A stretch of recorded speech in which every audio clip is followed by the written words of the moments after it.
Hi, hello. We have a lot of topics. Let's not even do the whole intro bullshit. Dorian, how are you? You said we're not doing the intro bullshit, so I'm you still shouldn't ask me how trying I'm to be doing either. kind regardless.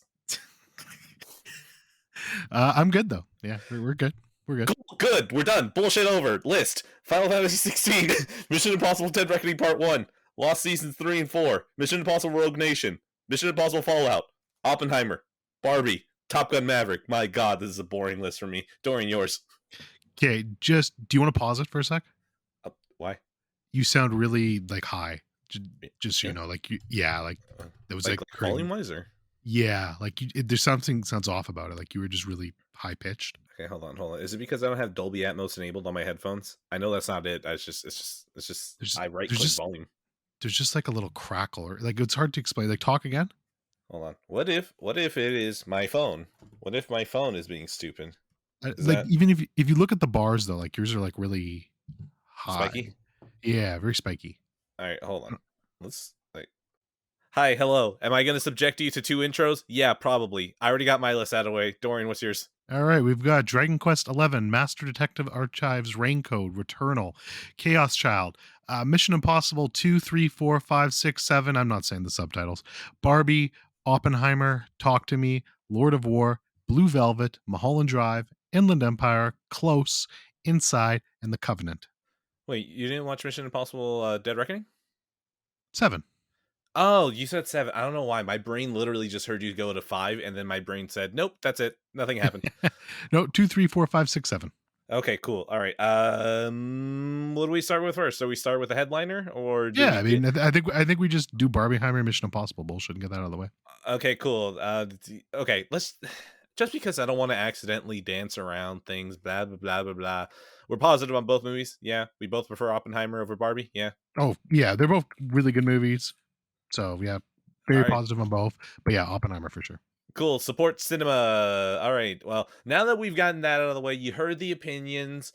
We're still trying countdown spoilers, but I apologize if anything slips at this point. So let's go ahead and get the Barbie in Barbenheimer. Let's get that one out of the way. That movie was way better written than I was expecting. I was just kind of hoping that I would have gotten some accidental stupidity out of it, but no, that was actually very well written. Good job, Greta Gerwig. People should keep giving you female characters since you understand women. Of rather hard feat in this world to understand women. Um, oh my God, her husband Noah Baumbach. Nolan. Good for Yeah. you. Yeah, I know you said Noah, but it really sounded like you said Nolan. It's like no, no, I don't. Oh, I know. Hate go. I was gonna. I was saying Nolan. So Oh, you were. I was. Yeah, I fucked up.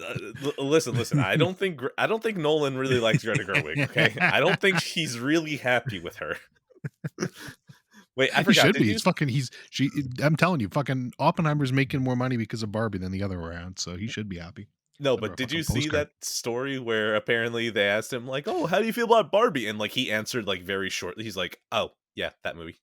Yeah, I mean, I'm sure his answer would change now, but I'm sure at the time he was probably a little bit annoyed because WB obviously did this as like a spite thing, but yeah, Okay. I still think he'd be the exact same way because he's still getting first dollar gross. So, like, yes, you could counter true. argument that, oh, Barbie helped me make more money. I think this man was already making a lot of money regardless with the first dollar that he was. Well, he was no. Isn't it like basically this man is getting Yeah, 20% of the first dollar that is made yeah. before it even gets dialed up to or divvied up with No, people?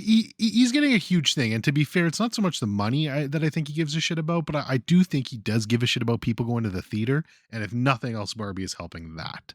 So I feel like there'd be some appreciation for that aspect of it because it's probably getting some butts in the seat that wouldn't have been in those seats before. So I feel like there's some kind of respect and camaraderie there. I'm sure he's still fucking annoyed with the thing, but yeah, I'd like to imagine that you know how like you got someone it's like hold me back, but like you have no intentions of actually yeah, punching that person. I yeah. feel like that's Nolan, but like the only thing that's holding him back are millions of dollars. It's like, God, Greta, I'm gonna fucking knock you out, and then it's like a multiple $1 million. Like, no, it helped you, and he's just like, damn it, I can't believe it got people into the fucking movies, goddamn memes. Yeah, based. Speaking of based, how about Ryan Gosling in this movie? He is so good in this movie, and he basically steals every scene he's in, which is very much Yeah. appreciated. He is definitely the best Ken. I'm sorry, Simi Lu. Simi Lu? Simi Lu? Oh, I don't know. that I don't know how to say your name, but Reddit man. he read it, man. But yeah, no, Gosling is absolutely fucking great in this movie, based, and he does steal just every scene he's in. He's hilarious. Like, just the song at the end is just fantastic. It's so good. I'm just Um, Ken is just like it's a moment that like I don't understand what Ryan Gosling was doing, but like from like every single piece of marketing that we got when he would speak about Barbie, it's perfect, and yet somehow we get to the movie and it's just even more ridiculous than everything he's been saying. I didn't realize Kenergy and Ken Enough were going to be actual things in the movie. I didn't expect that. So when it showed up in the movie, I was like, I think that this is actually more ridiculous seeing it in the movie than him just speaking about it in PR. But yeah, no, he's great here. He does a great job. Margot Robbie. I mean, I will still maintain I'm not the biggest fan of hers. I don't know why, but she's growing on me lately between this and Babylon, which I think are two of her better performances I've seen somewhat recently. So she's definitely growing on me a little bit. This was good though, and I mean, between the two movies, you know what? Fucking between this and Babylon, like it's like over $160 million at the domestic box office. So huge hits all around. uh, um, I don't want to talk about Babylon's numbers, man. I don't. I I get just like really that sad. meme. I just like that meme. But no, honestly, this movie was so much more fun than I was expecting. There was a lot of depth to it. Like, people that are like, "Ah, it's hating on men, it's woke." You're missing the point of the fucking movie, which shock, I know. But no, Hold it's on. I have to say it just because I'm very proud of it. Did you see what my review for Barbie was? I did, but I don't remember. Let me look at it. I'm Uh, on Letterbox right now. no, I have it right here. Oh, never mind. What? How can I really not just check my own review from the Barbie page? There it is. I see it now. Oh, It is very good. It's very okay. good. Well, anyways, what you were talking about the Barbie, and let's just say this right now, Barbie, it's gonna get the right people pissed off, and Oh, I like, agree. God bless Greta Gerwig that they gave this woman. How much was the budget on this movie? $160 million. Oh, I didn't know it was that high. I mean, it's gonna Is it? still Is clobber not it, but I okay. didn't know it was that high. No, I just saying I didn't know it was that high. No, I But don't know if it's that high. I don't know oh why my yeah, brain says that no, I don't much. know. I mean, whatever it fucking budget was, it's going to clobber that. So it really doesn't matter. 128 to Okay, 145. damn, So I there you overshot go. it. But still, look at that. That's under 150. Yeah, it's wild. So no, definitely crazy good. I mean, I do think like the only thing I'll say about this movie is I think some people are going a little overboard. I think it's a really good movie and I enjoyed it. I think the people that are fucking calling it to fucking win Best Picture are a little bit nuts, but I've that that, that's fine. the person who goes to the theater once a year. Wow, I hope it wins a best picture. Yeah, yeah, no, it's not bad, but it's still really good and enjoyable. I think the start of the movie I loved, like with everything in Oh my god, it's so yeah, good. that was fantastic. Then, kind of in the middle, some of it didn't work as well for me. I found whenever Ryan Gosling was on screen, I was still laughing. But Oh, of some of course. the Margot Robbie side adventure in the middle there was just a little long for me. But then you kind of get when she goes back to Barbie Land again, just kicks right back up for me. So a little bit of a lull in the middle, but everything else I just really enjoyed. Yeah, no. I'm over here just thinking about that beginning, just like, oh my god, it's all picture perfect, everything. Do you ever think about dying? Oh Yeah, my god. Oh, so dude, good. I was just like, okay, we're having fun. We're having fun. I understand. Don't know where we're going, but that's okay. I'm a Barbie girl in a Barbie world. Let's see where we go from here. And then she drops that line, and I was just like, okay, whoa, hold on. I was not ready for this turn. I thought I don't know what movie I was getting into. I didn't know it was going to be this one. And then They did a really good job of hiding exactly what this movie was going to turn into, even in the trailers. dude, all I did was watch the teaser. So like I had no concept of anything when I was coming into this. By the way, the fact that the teaser is just the opening of the movie, that I, as soon as I saw that the entire teaser unedited is the beginning of the movie, it's like, oh, oh, we're really fucking going for it, aren't we? Like, I thought that that was just like a thing they shot for the teaser. That's it. Yeah, and which is funny because it's still I still don't like that scene. Dude, I think I But almost like it more in the movie because it's so yeah. more ridiculous here. I mean, I to be honest with you, I actually well, I probably like the scene more in this movie than I do in fucking 2001: A Space Odyssey. I just fucking don't like that scene. It filtered me out of 2001: Space Odyssey the first time I watched it, and thankfully I was able to get past that. I still don't like that fucking scene, but I mean, it's cute here, so I understand what they're going for. It is funny though they just ripped it completely from the trailer. No, no, it's not a rip. It's not a rip. Well, you know It what I is mean. They the just exact same the tr- clip. yeah, it's literally the exact same thing. They just cut it from the fucking movie and pasted it in the trailer. So The doll literally, as soon as I was like, "There's no way it's the exact same thing," and I was doubting the moment up until the doll turned into the Barbie logo. I was like, "Oh my god, I can't believe they did it."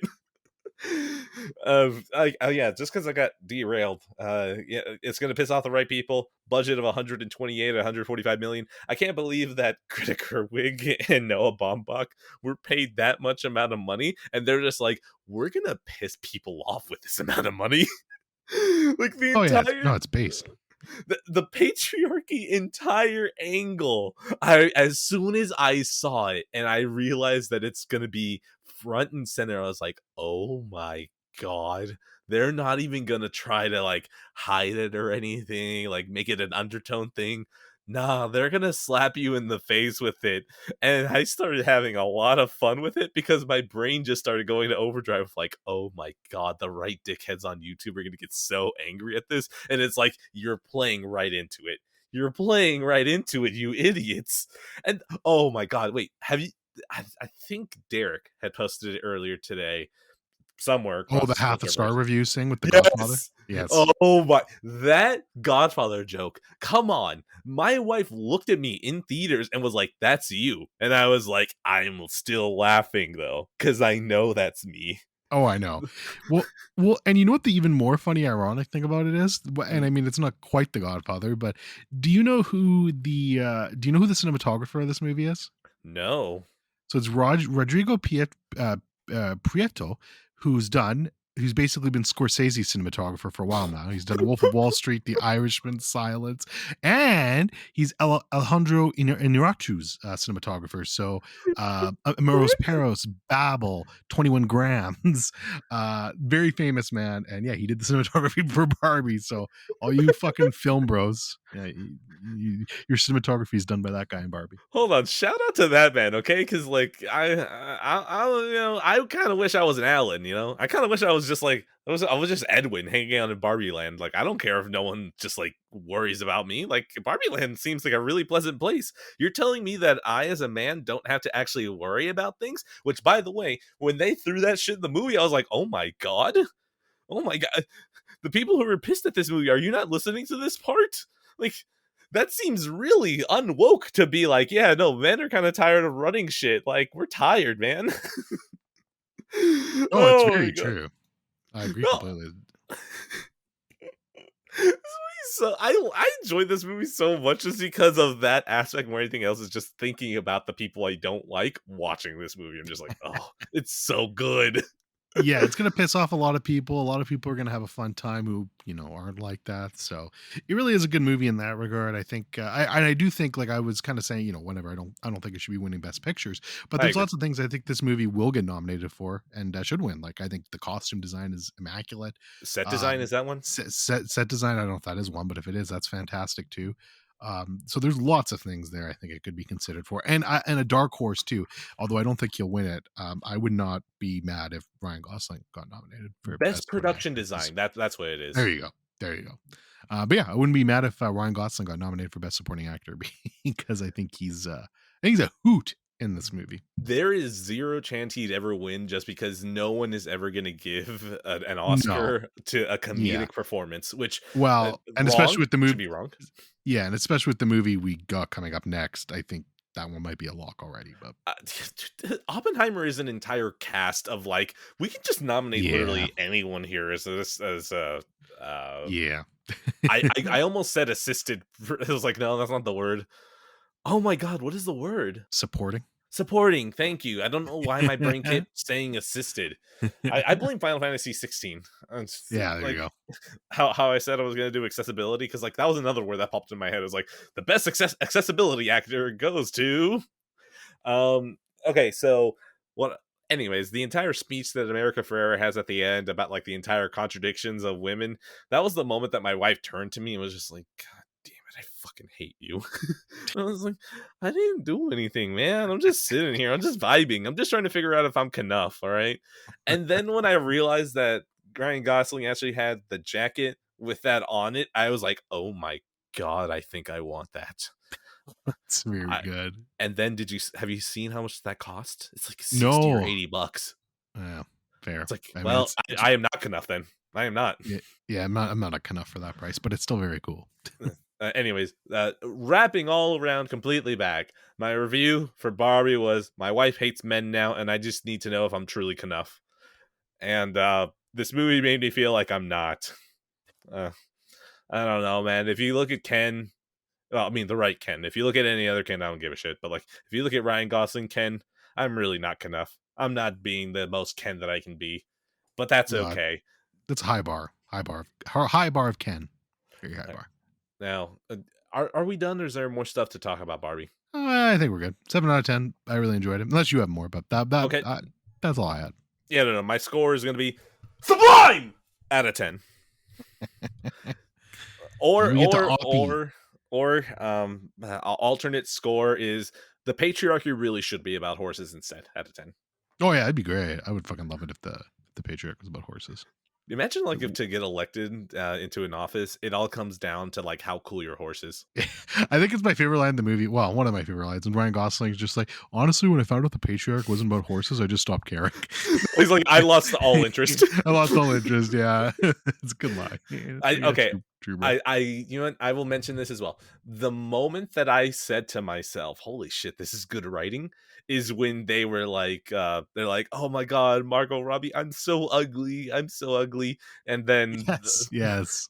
oh well, maybe you should have casted Margot Robbie Yeah. if you're gonna make that point, but I digress. And it's just like that was the moment where I was like, okay, hold on.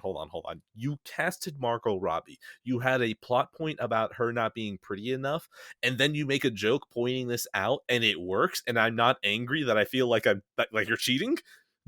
You won. You won. You fucking won. You won the writing. You won. You wrote yourself out of what should piss me off into something successful.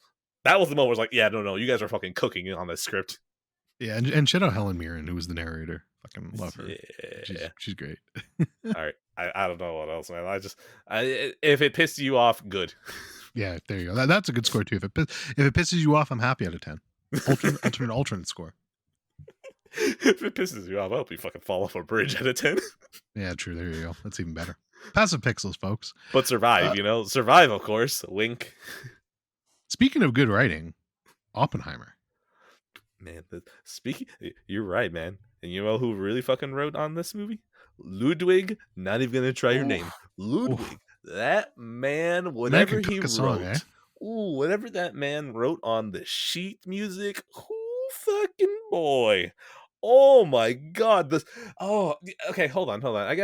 I had to mention this because it's something that like I heard from Red Letter Media, and I was just like, I don't really know if that's a valid complaint. I don't think I've ever heard anyone complain about that, which is that they're like, "Oh man, the score is too overbearing. It never stops." And I'm just like, "Yes, it's awesome." Yeah, I but it works for that type of movie too. Like I think it's supposed to. I Um, mean, look, I enjoy a good silent moment of just two actors going back and forth, but let's be honest, Nolan, he needs some of these big bucks. He needs people to show up so he can keep getting big bucks, all right? So you put on music so the normies feel like there's more energy, and what you know what? Maybe I got a little normie in me because I fucking love it. Just don't stop playing the music. Keep it fucking going. By the way, have you heard that song that I posted, American Prometheus, or no? yes. Okay. You know when that horn just comes in super fucking loud? On Hmm. my second watch, I was listening to the score more intently, and I realized that those horns start kicking in when Oppie suits up. And I was like, I, Oh, cool. It's one of those things that with having Herb talk to us and be like, Nolan treats Oppie like a superhero. Yeah, no. Yeah, you know what? Listening to the score at them, I was like, Well, yeah.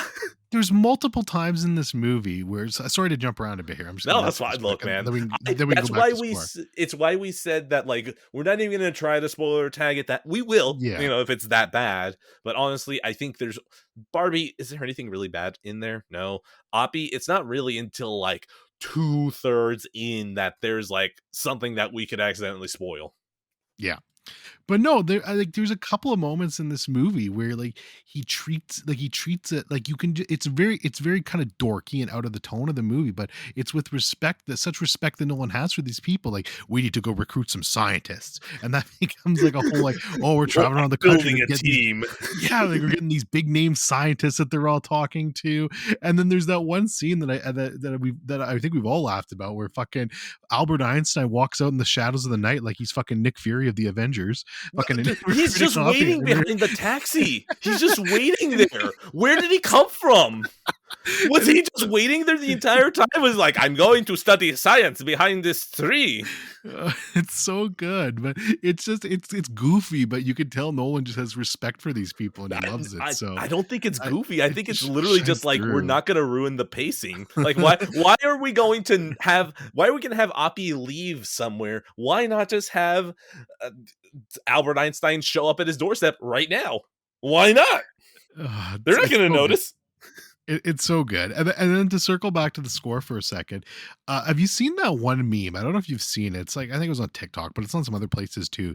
Where they're like, "Okay, we're gonna make this pause menu music for GoldenEye. I don't need anything too crazy." And then it shows them making the GoldenEye pause menu. It just goes fucking ridiculously hard. It's such a bop. This is this fucking score in general. Like Nolan was just like, "Yeah, just a just a No, no, no. biopic about the guy who made Do the the atomic accent, damn bomb." it.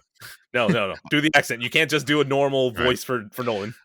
I don't know if I can do the British accent. Well, we're going to do a movie about the atomic bomb, and we're going to need you to do the. That's not bad. We're going to need you to do the score now for the atomic bomb. Just do the score. We don't need anything too crazy. And then fucking, can you hear the music? No, he's just I fucking got it. I got it. Let's fucking go. The score is just incredible, and I mean, like, there's just, I mean, I think this movie. So I've seen it twice now, and you've seen it twice now. Mhm. And it just you find like I found more little things I was appreciating on the second watch of this. It's a 3-hour movie that feels literally like it's fucking two. Like it's so fucking breakneck fast the I, pace in this 3-hour movie. I feel like I'm at 2:15, 2:30 Two at least with fifteen, both 2:30. watches. Fair. But it still feels shorter than it is my point. Oh, of It course, yeah. definitely doesn't feel like a 3-hour bloated movie. And then you just like you said earlier, it's just a who's of performances in this. Like, can you look at one role in particular and say, yeah, you didn't do good? Even the fucking kid JFK. from yeah, JFK. Even the fucking kid from Hereditary that everyone hates on. He's in this movie for like 5 minutes and he was good too. Everyone liked him. It's So so weird that like I didn't notice him until the second watch where I was like, is that Alex Wolff? Like, what are you doing here, man? Like, like okay. literally like everyone is here and even some of the rules and here this is probably the most spoiler thing I'm gonna bring up throughout it, so if you decide you want to add a tag to it for this part, go ahead. But like fucking you got Rami Malek who's just bullied like the fucking nerd he is twice in this fucking movie, and you're like, really, that's what you signed on for, Rami? And then he just fucking comes on and mic drops at the very end and has like an incredible scene. That man, like I really thought, like I was sad. I was like, "Oh, Rami, I understand, man. Like Mr. Robot, you had it. After that, like Bohemian Rhapsody, you got your Oscar, but also it was fucking Bohemian Rhapsody. Like, like Yeah. it's look, I'm not gonna get angry. Nolan came a calling, you answer the call. I'm not gonna get mad. And then I see this man show up in the courtroom. I swear to God, man, I heard that. What is that stereotypical guitar song like that? Like, do you know the guitar song I'm talking about? I do. I don't know the name of it though, but I know what you're talking about. Yeah, no, like as soon as I saw him walking into the courtroom, I was just like, bro, this man's about to do something. I don't know what the fuck he's gonna do, but you don't cast Rami Malek for no reason, boy. Let's fucking go. And when he starts destroying Strauss, I was just like, oh my God, this man, I fucking knew it, man. I never doubted you, Mr. Robot. I knew you were gonna fucking do it. Oh, Elliot is in the back right now, and Mr. Robot's in the driver's seat right now with the heat he's dropping. It's like that one Simpsons scene where here's a poll, an old poll, but it's like that one scene where there's like they're having that big mafia gang war outside Homer's house. And there's the one Asian guy with nunchucks just quietly standing there, and Homer's like, "No, he's gonna do something. I don't want to go. He's gonna do something cool." I'm just waiting for fucking Rami Malek to just fucking explode. Okay, I got. I'm nope, nope, that's the wrong one. That's the wrong one. I'm trying to look for the guitar riff, but I swear to God, I can't. I don't know how to Google. He's like I googled meme riff, and all I got was a ba da da da da da, which is bad to the bone. That's It's like it's not yeah, bad. That's not it. I mean, that's a great rip. But yeah, no, like I just mean like so to continue on with that, I mean everyone's amazing here. Cillian Murphy, Oscar nomination, or I fucking get mad. Emily Blunt, very likely Oscar nomination. Matt Damon, great in this movie. Robert Downey Jr., he's gonna not only get an Oscar nomination, but I'd surprised if he doesn't win. Like it just almost seems like a virtual lock at this point. I mean, Florence the Pugh, reveal oh, is it's just so like good.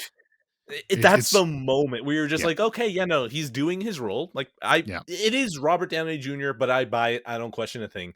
But once you realize that he's been hiding pretty much this anger underneath him this entire time, and he Hmm. can finally let it out, you're just like, oh, Ooh, I'm so in. I am yeah. so in. And by the way, the second watch, now knowing his relation to basically everything, you're just like, bro, man, this man is petty as fuck. I love him. Oh, oh yeah, it's just it's the most petty fucking reason that he does all this, but and you should have seen it sooner because they show you very early on what it is, but you just kind of No, go but, past like, it 'cause you look at his face, and his face is just kinda like, "Ah, you dick." But it's yeah, not like, "I'm going to wait systematically and ruin you. wait.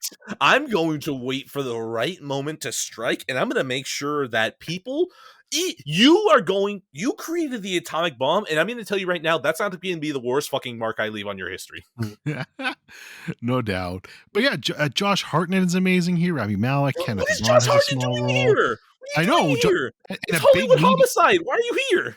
big meaty role, does really well in it. And then I just want to give a special shout out to my favorite fucking one of my favorite fucking directors, Benny Safdie, who is great here, and he's probably going to be doing more acting roles now. Like apparently, fucking it's going to be him. So that's just wild to me, and good for him. Like he was great here too. So I mean, there's not a weak performance in this movie. It's just stacked from top to bottom. And you kind of said it earlier. I think people at this point are just like, yeah, fuck it, I want to be in a Nolan movie. Like he's got that kind of pull that they're like, yeah, I just want to do it. I mean, how do you get this many people and then have a budget of $100 million? I don't. Yeah, like, that's it, right? It's so much pay cuts there, right? Because fucking Robert Downey Jr. on his own could fucking command nearly that from Avengers, right? Like, He so really could. Yeah, that's because he probably didn't want to fucking do it at that point. no, exactly. But like, literally, you could him alone. So there's a lot of people that work probably for cheaper on this movie just to get a shot at an Oscar or just to be part of an Nolan movie. And yeah, they're a lot of these people are going to get nominated. I mean, especially with the strikes too. I mean, we've got Scorsese. That's going to be the biggest, roadblock I think for a lot of it. But yeah, I mean, just incredible performances across the board. But yeah, like this movie's incredible. I think we have it very high up on our Nolan rankings now.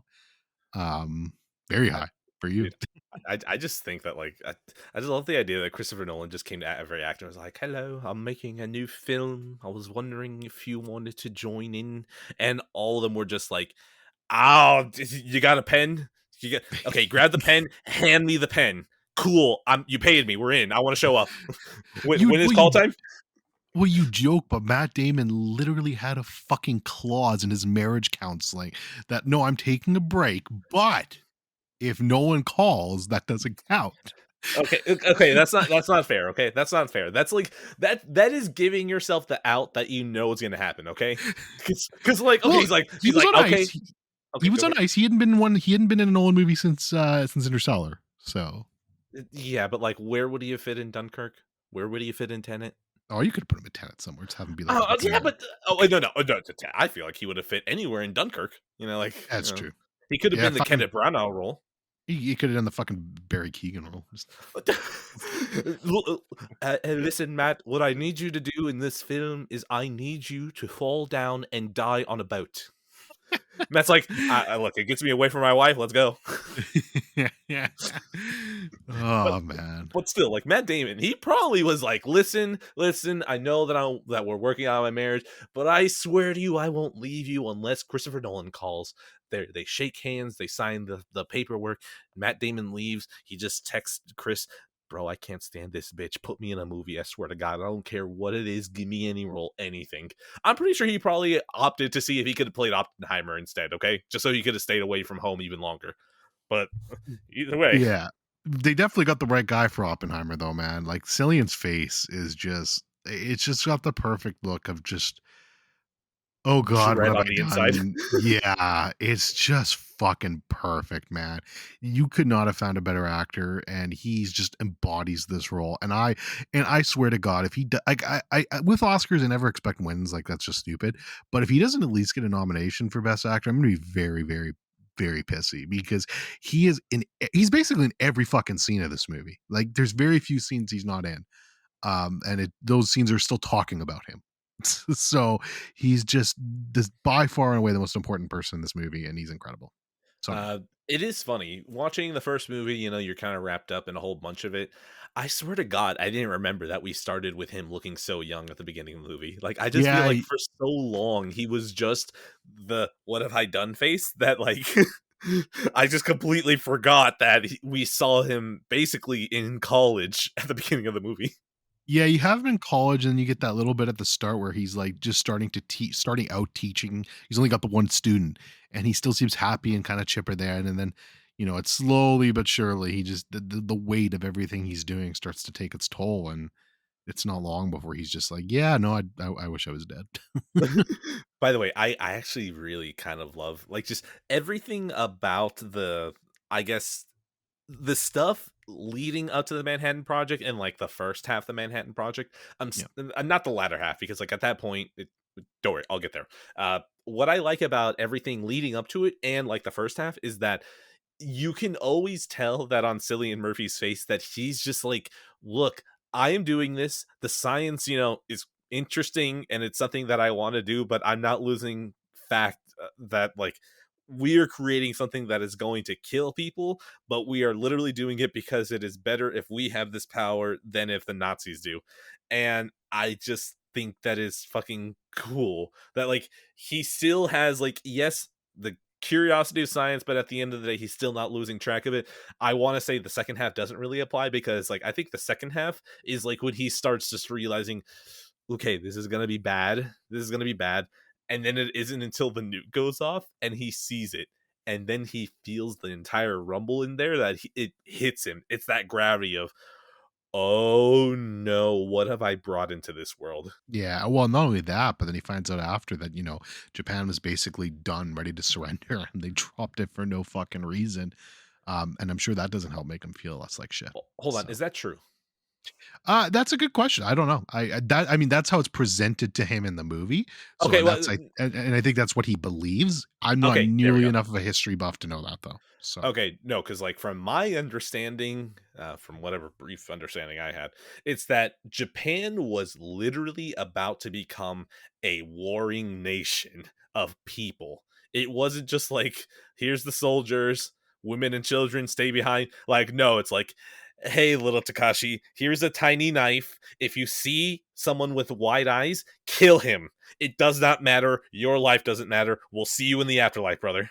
Like, I could swear that that's what it was, and that was one of the main reasons why they dropped the nukes, because it's like, okay, we can drop the nukes, max kills 150,000 people. If we wage an on boots ground war, it's probably gonna be like 300, 400,000, something insane. for So sure, and that's how it's presented to Oppenheimer in the movie too. no, but But it's introduced to him as that, and then it's only later on that yeah, he is told from Benny Safdie that they were basically about to surrender. Which, to be yeah. fair, the fact that even at the second nuke, it was still a tie vote on if they should surrender or not in Japan. I don't know if I believe that they were close to surrendering. Yeah, no, I don't know either. It just I find it just it weighs heavier on him because I think he does believe that. And that's, just kind of more to fuck up Oppenheimer's psyche, Mhm. whether or not. Now again, whether or not any of that's true, I don't know. Again, I'm not a history buff, so I don't know. that stuff specifically, but yeah. What I will say though, in general, okay, let's just get this out of the way. Every single president is a war crimist. Like, is that true? Like, almost every world leader is a war crimist. I don't Yeah, I don't crimist isn't a word, but whatever. Like, just follow me here. But like, yes, yes. sure, Uh, sure. okay. Anyways, I'm just saying I don't. Was Truman an asshole to Oppenheimer? Yes. Is there anyone else more qualified to call him a crying baby than Truman? I don't think so. I think if there's anyone in this world that could have told him, stop crying about the blood on your hands, is the guy that ordered the bombs to be dropped. Like, Yeah. he's the worst person you could have complained to that about. No, well, and and again, this is just this again. Gary Oldman does a fantastic job there. We need a Um, Stalin movie just to star him in it now. exactly. Where he loses me is I think everything was fine, and he's right, and I actually agree. Like I think like obviously Oppenheimer spearheaded this, invented this, but if he didn't, somebody else would have at the end of the day. So and it was Truman and the Americans' decision to drop the bomb, not his. So he's right. Wipe your hands of the blood. I think you're clean. Where he gets me is, don't let that crybaby back in here. I'm like, okay, come on, dick move, guys. A little bit below the belt there, Truman. Okay, no, no, Guys look, going through a crisis right now. But again, obviously they didn't dick really think much move. about mental health and stuff back then. Again, a dick move, but there is literally no one else on planet Earth who probably has more blood on his hands than Oppenheimer. And if No, he's still sleeping fine at night, I hate to say it, but maybe he should pay attention to Truman and see how he's sleeping at night. probably with fucking whiskey and fucking whatever opioids they took back then. Look, man, maybe the White House still had lead walls at that point. Could very well be. I, God, I hate saying that, and I just thought, what if you nuke the White House? Like, he'd be fine. Like, the lead lining on the White House would be like, he'd just wake up and be like, what the hell's going on out there? Oh Yes, my God.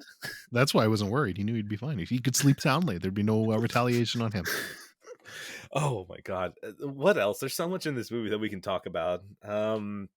We already got the score out of the way, which, like, I mean, I just needed to praise that score, man. That score is Well, so hot. we gotta give a shout out to Hoyt van Hoyter, Oh my uh, God.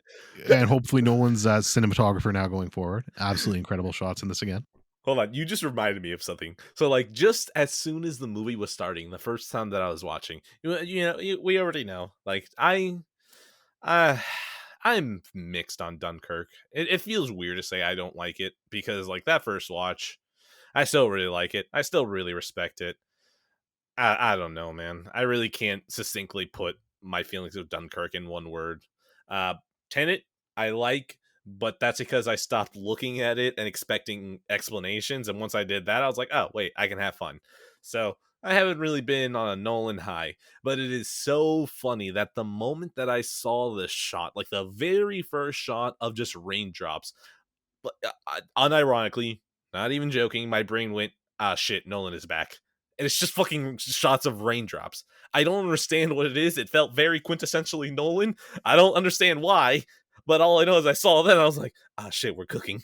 And then we throw on top of that, like, these really just, like, what would you even call the atom scenes that are being intercut there? Yeah, just science-y shot. I don't know. No, no, They're no, but I'm fucking saying, cool like, though. celestial and, like, out of Yeah, body. I don't What? know. They're very cool. Spacey? There's a It word it here. literally it literally makes me look it reminds me of something like if I went like we had this place in BC called Science World that we'd go to and they'd play like videos like that. Like that's what it reminds me of. Dude, I wish that they would just cut, like, the first 10 or 15 minutes and put that shit in museums.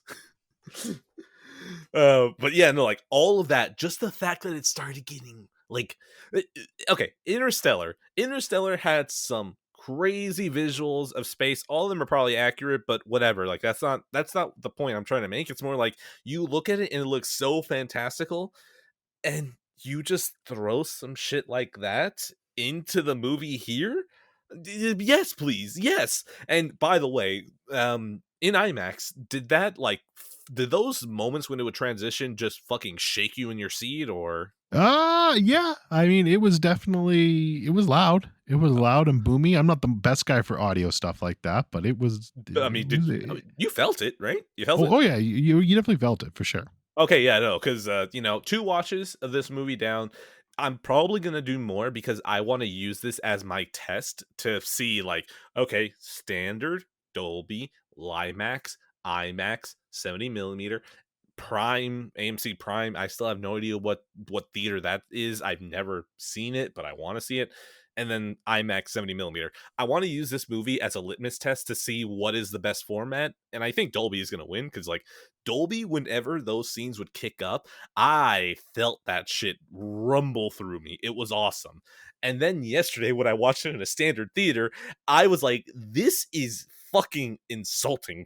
It actually was pissing me off that it sounded like multiple phone speakers were taped to the wall with when they were playing those sounds. It's like, this is, I don't understand why are you allowed to do this? Why are you allowed to have such shitty audio and charge people like $15 a ticket? What is wrong with you? But yeah, like those scenes, oh my god, just like the entire opening up until like you see the atom kind of assemble in those shots. I was like, yeah, no, I'm kind of sold. I'm happy. We're gonna get a good movie out of this. I just need to figure out where we're going from here. But yeah, opening, oh, I loved it. Yeah, no, it's from the start, very start of the movie. I was completely invested in it. Uh, I mean, I'm the biggest fucking Nolan fanboy around. I mean, I'm sure there's somebody higher than me, but I've never Well, met them. obviously.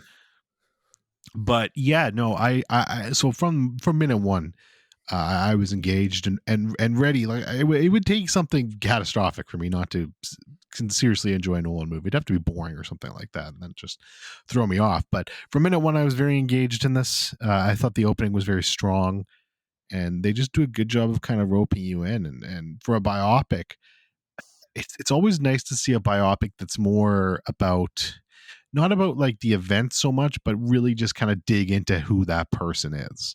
I feel It's like the when person, not biopics the event. exactly, it's the person, not the event. And I feel like they did a very good job with that in First Man. I feel like they did a very good job with that in Spencer as well. So a couple of recent biopics that kind of just take a look at the person and kind of the situation they're in instead of the actual events. And yeah, it's really good. All right. Just because I was curious, budget wise, I forgot why you even brought it up, but I have the tabs open already. Memento was somewhere between 5 to 9 million. Batman Begins was 150. The Prestige was 40 million. The Dark Knight was 185. Inception was 160. The Dark Knight was 230, which actually 230, really? That's weird. Why was The Dark Knight Rises a little more expensive? Whatever. Anyways, how is, like, you look at all this.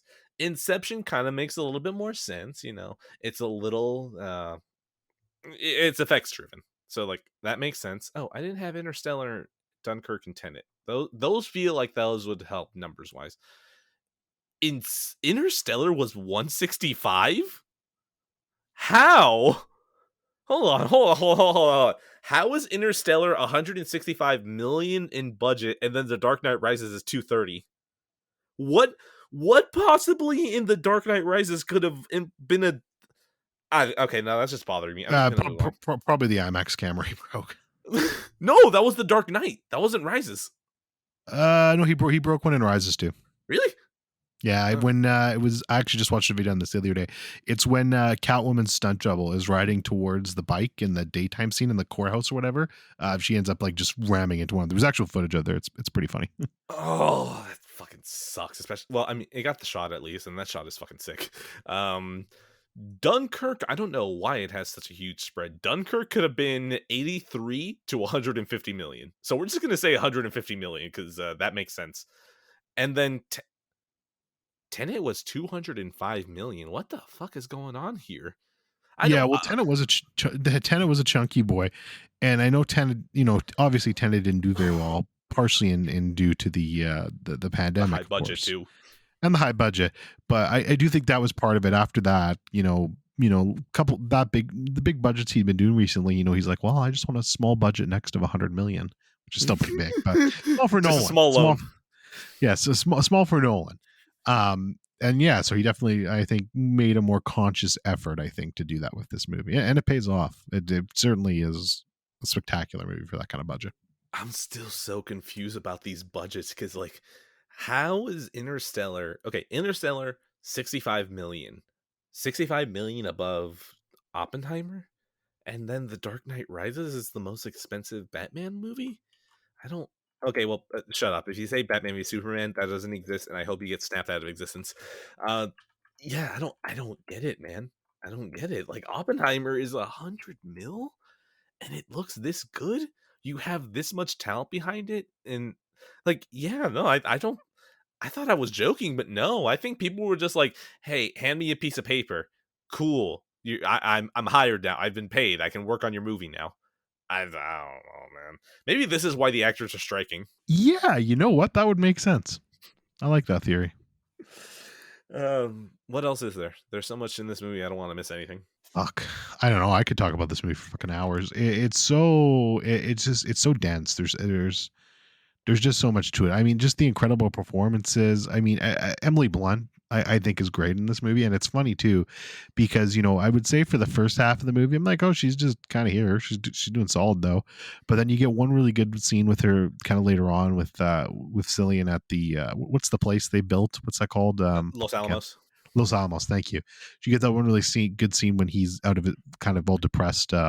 Which I won't say for spoiler reasons, but yeah. We already gave ample warning at this Sure. point. Okay. So fuck it. When because Florence's character kills herself. So he's just Maybe maybe little Nolan trickery there, but yeah. So he's just all depressed, and she's like, you don't get to you don't get sin to and make me feel bad about the fact that you were yeah, cheating on me. basically, and it's great. But then the fucking final scene with her in that fucking boardroom, um, she just absolutely tortures that scene, and it's so fucking good to see that smug prick finally get talked back to. It's very, very, very satisfying, that scene. It really is something special to see that you could have literally like wait, what was it? The AEC, whatever. A governmental body's best lawyer gets just schooled by an average woman. Like yeah. And the best part about that is, and I don't know how much you've looked into any of this, but that is very accurate. Like there's Oh, I actual believe it. transcripts, and everything she said in that movie is accurate. Like the whole I don't like the way you worded that and just fucking owning him that way. That was actually in real life what she said. I Just believe it because fucking I know bodied him. women are vindictive. I know Oh women know how to systematically yeah. destroy a man. So like if you told me that was word for word, I'd believe you because I know women can just do something like that. They can just create barbed wire out of words that they say and just start cutting you down. It's like, oh hell yeah. Oh yeah. Oh, Benny Safdie gets his at the very end. No handshake for him. He's just like, okay, I'll kill myself now. Oh my god. I love that scene. And when you have who was actually explaining that to him? Was it Einstein? Yeah, Einstein. Yeah. Yeah, no, I love that Einstein's just like, no, no, you understand, man. These people are fucking you over, and they know they are, but they will try to act like they're your friend, just so they have it on their conscience that they were forgiven. It's Yeah, it's oh, for them, it's for them, not for you. Yeah. by the way, I love the fact that there were calculations that they might destroy the world if they detonate that No, nuke. no, no, non-zero chance. What do you want from theory? It's one of those things that seeing that makes you realize how fucked World War II was, how existential of a crisis. Like you hear World War One, that's like okay, that involved the world, but really, what was at stake there? Not getting your head popped off when you peek over a trench. That's about it. World War II is like no, no, no, no, no, no. Whoever wins this is going to reshape the rest of history. And these fuckers were like, hey, we might accidentally destroy our entire planet's atmosphere if we do this. It's a low chance, but also you don't want to fuck with low chances that may accidentally destroy the entire planet. and they still went through with it. And I love that Albert Einstein being the man who, with his theories, opened up the door for quantum mechanics. He's probably looking at that, and he is probably like lesser Oppenheimer. He's like, okay, I opened the door. Oppenheimer's really the motherfucker who just cracked open that door, and then Truman is the one who said, "We're doing this now, bitches." And like Albert Einstein had to have seen those numbers and just be like, "Oh boy, this is not what I expected when I said E equals MC square, man." Yeah, poor fucking Albert, man. He's like, it's so good. And like, since we've already said spoilers, I'm just gonna go ahead and fucking talk about this then. But the end of this movie is so fucking good. Like, it's Yes. so well done. You because again, you've got fucking Ego Downey Jr. there, who's all like, Ego who, Downey Jr. who's all like, yo, like they're talking about me. Like, well, how did he turn Albert against me? And that smug fucker's like, maybe they just weren't talking about you, you dumb piece of shit. They were probably talking about something more important. And sure enough, And the then he opens the conversation, door on him just so he doesn't yeah, have a chance to say anything back. it's so good. But yeah, like the final conversation, you kind of see it earlier in the movie. You're wondering what that conversation was, and it's literally just like, Albert, when I said there was a chance that this is going to set off a chain reaction to destroy the world, I kind of think it fucking did. And you just kind of get the, oh yeah, yep, It's so you're not wrong. fucking good. It's so okay. First off, moving back a little further, I actually the second watch, now that I know what I'm getting into and I understand all the characters, I can name some of them, or at least I can describe them well enough that I can explain who I'm talking about. Like, oh, hey, look, it's Uncut Gems guy. It's that guy. It's Hereditary guy. Like, I can get through at least explaining this, right? I love that at the end of the movie, it feels like this entire time, like just Oppenheimer's been getting hammered and hammered in this not a courtroom, and then you have like just three punches back to back of a defense. You got his wife, you got Rami Malek, and then you got the scientist that Rami Malek was with, also in the deposition, trying to talk him up. Like, having those three scenes back to back is just like, oh fuck you, they're fighting for Oppenheimer. And then we get to the final scene with Albert Einstein, everything that he says. Oh my god, it really is that moment where they are just like kind of like, no man, like we destroyed the world. It may not be today, might not be tomorrow, might not be in a couple of years from now, but one day these nukes are going to be the end of us, and they're just like, we're gonna be responsible for however long it ends up being that ends up happening. And it's so good. It's fucking great movie. Yeah, no, it's a perfect ending to the movie. It's a perfect book note.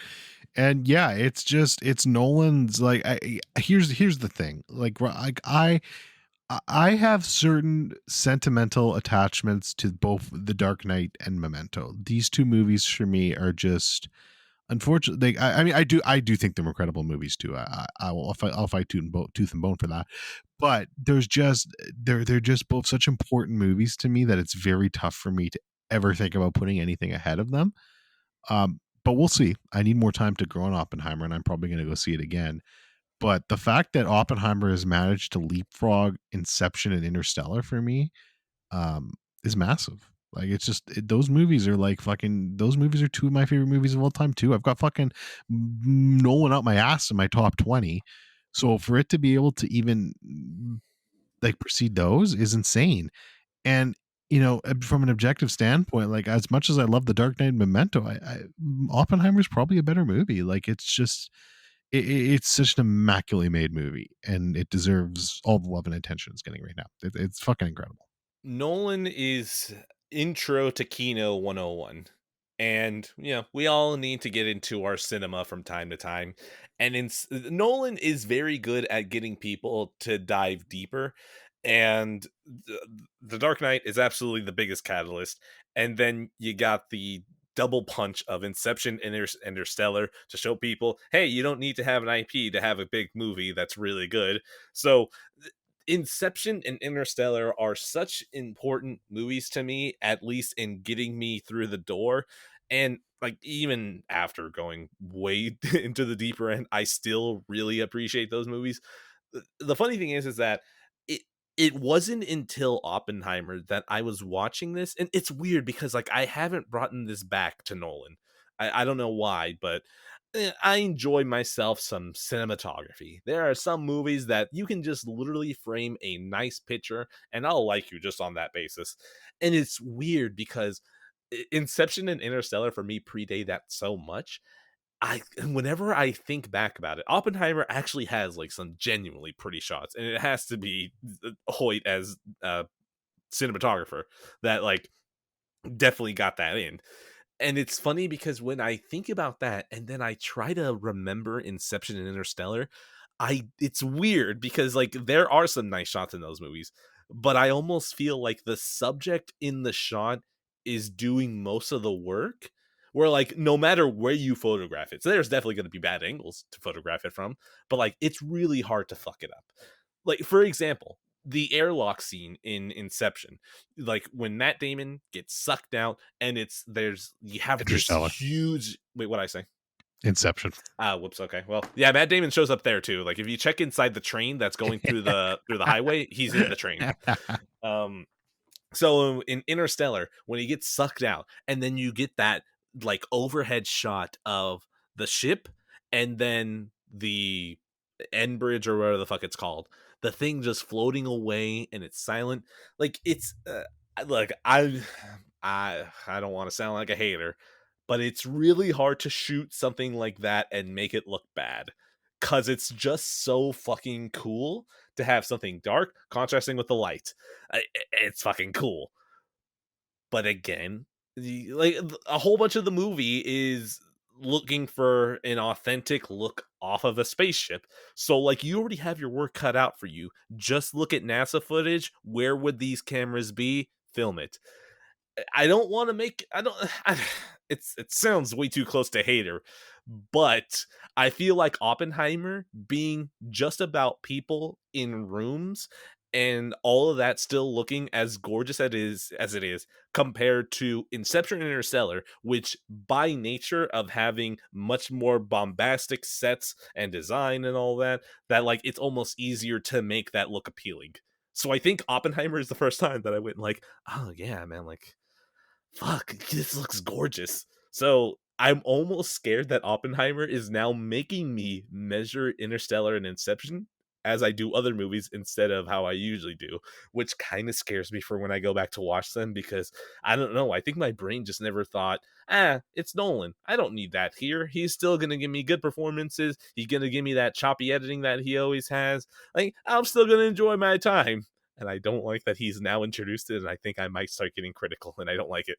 Yeah, I mean, I get what you're saying. I don't feel that You way don't though. agree? I well, especially for Interstellar, because Interstellar is Hoyt too, and I think you'll go back to Interstellar and realize you're not completely on the mark with that. 'Cause Interstellar is fucking gorgeous, but That's the thing, Inception, because like my thought process is still like all of this looks cool. It would be really hard to frame this wrong. I don't know, man. I think it's easier than you think. I think you just need a shitty cinematographer, and you wouldn't get nearly as nice looking as you'd think. Because Inception, Inception, I kind of understand what you're saying a bit more because you don't have Hoyt there. And while I do think Inception does have some nice shots, when you watch Inception and go to Interstellar, it's a clear step up for me in terms of cinematography. And that's what getting a guy like Hoyt does. Hold on.